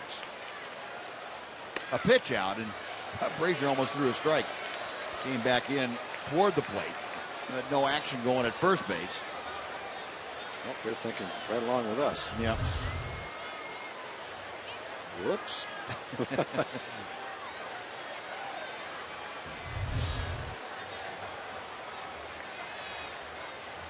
Brazier will take a look at Martin. Goes over there again with a quick throw.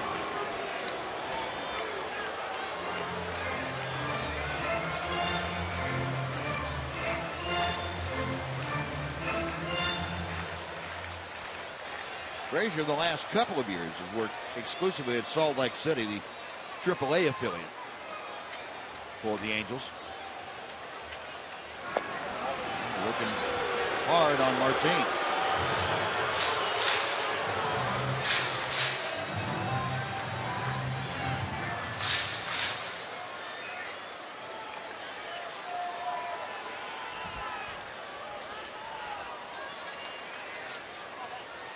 Martin stepping off his lead as Brazier reads the signs.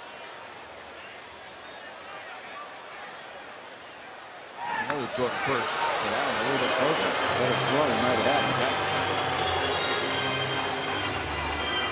Well, the young man's got a pretty good idea of what he's doing when he gets a runner on base. He changes his motion, or I should say he changes where he throws to first base from in his motion. Sometimes after he's set, sometimes as he's getting ready to set. There goes Leonis Martin. The pitch is inside. The throw is late. And Leonis Martin in with the stolen base. No chance to keep him from doing that.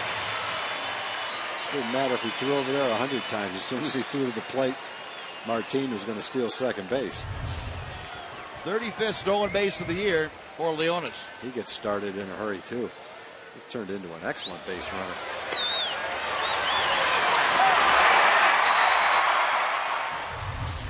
Well, now Kinsler trying to pick him up from second. The 2-0 pitch.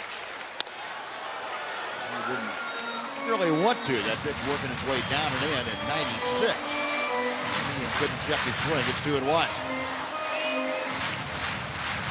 Brazier showing a pretty good moving fastball.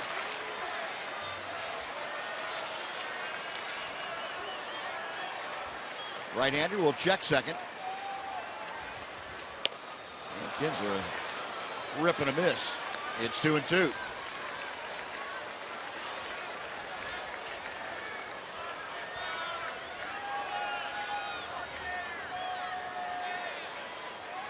Ian trying to pick Leonis Martin up with what would be an insurance run here in the 8th inning.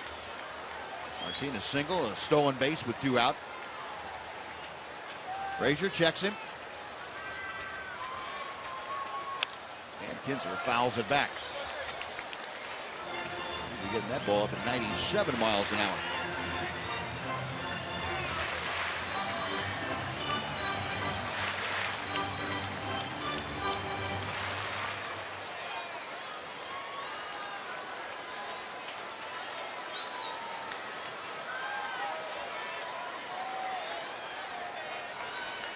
Now the right-hander again is ready to work. Another 2-2 pitch instead. He a little inside move just to see if he could get Leonis leaning the wrong way out there.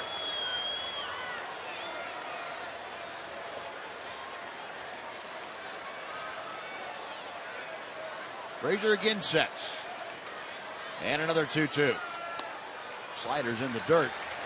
Well, let's run the count full now to Kinsler. If Ian continues the inning, Elvis Andrus is waiting in the on-deck circle.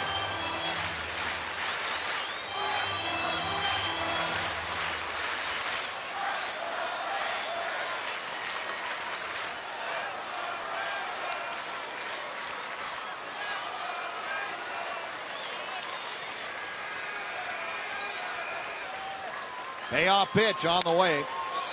Skied down the right field line. That's going to twist back into the seats. And be out of the reach of either Calhoun or Trumbo. And we'll come back and try it again at 3-2.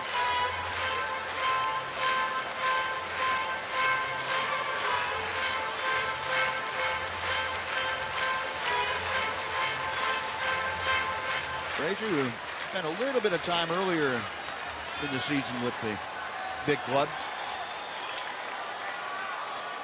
trying to get Kinsler here to finish off the 8th inning.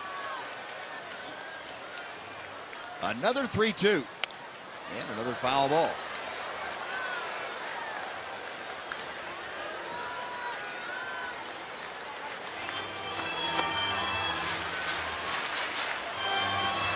Frazier's a high school pitcher in Wichita Falls, Rider High School. Probably has a lot of friends and family here at the ballpark tonight.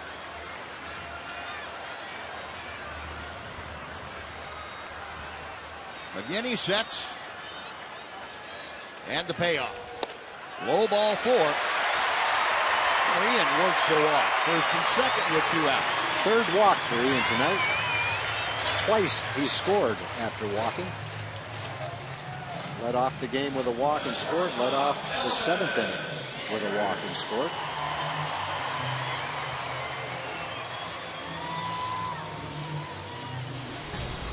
Elvis 2 for 3 tonight. Had a big sacrifice bunt in the 7th inning. That was the one that set up the RBI single by Alex Rios to give the Rangers the lead. And the first pitch is high for ball 1. Elvis singled his first 2 times up, first and the 3rd, scoring in the 3rd inning. Got Martin at second, Kinsler at first. And a ground ball foul outside third. It is a ball and a strike.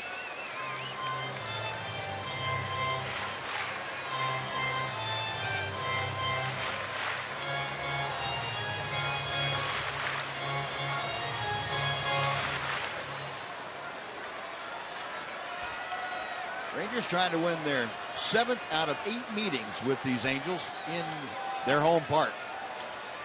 They're 12-4 against the Angels this year. Way inside. Elvis jackknifing out of the way. It's 2-1.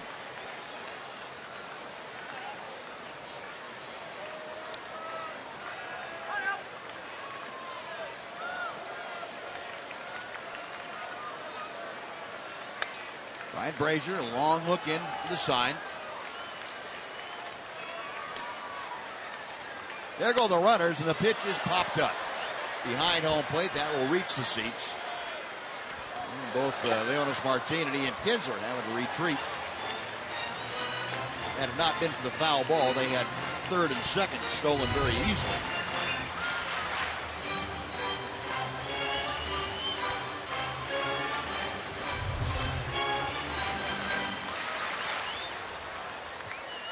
Frazier's going to throw his 14th pitch right here. Only the second hitter he's faced.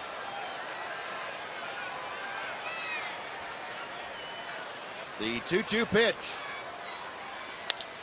Ground ball to short. High bar goes to Kendrick for the force, and that'll do it. Well, the Rangers get a couple on, but can't do anything with it. They strand two.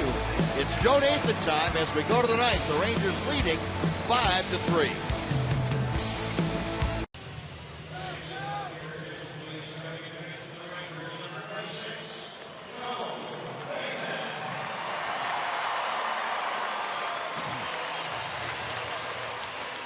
The fun's whether you're planning a birthday party, a corporate event, or a wedding. Rangers Ballpark in Arlington is the perfect place to host your next event. The home of the Texas Rangers is available year-round, and it may be customized to create the perfect setting for your group. Whether it's large or small, it's a great place to do it. Go to TexasRangers.com/special events, or you can call 817-273-5224 for details. 38-year-old Joe Nathan on now to take over. The Ranger bullpen has been virtually unhittable here tonight.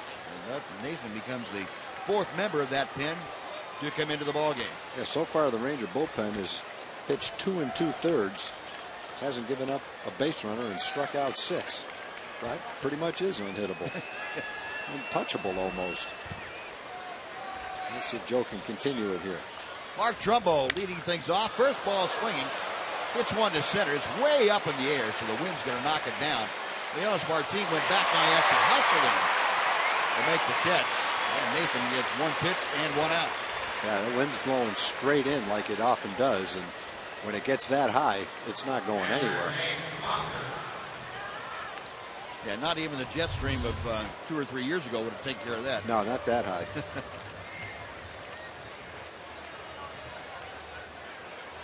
He just wanted to get a little work on jumping both ways. Yeah, check those flags out, Leonis. It's definitely going to come back towards second. Now Hank Conger steps in. Conger is 1 for 3. Takes strike one from Nathan. Rangers this year, when leading after 8, they are 77-1. Joe Nathan trying to close out his 42nd save of the year. Left that slider just outside. 1 ball and 1 strike.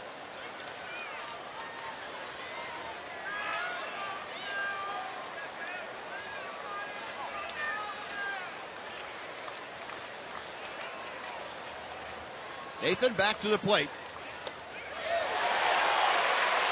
Conger is working fastball, swinging fastball, and he got the slider. 1-2. Joe picked up his 41st save a couple of nights ago against Houston. Picked up the win last night. 1-2 pitch. Ground ball to first. Moreland. Nice convenient hop to the bag. Wins that race. 2 out.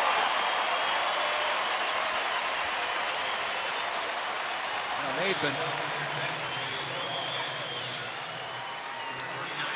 Supposed to face Colin Cowgill, but he will be a pinch hitter. Coming off the bench, Alexi Ogando looking on.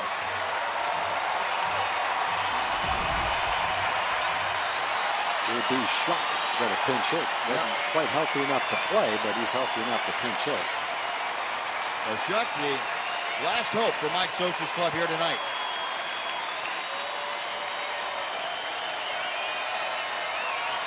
First pitch from Nathan. Here's a strike at the knee.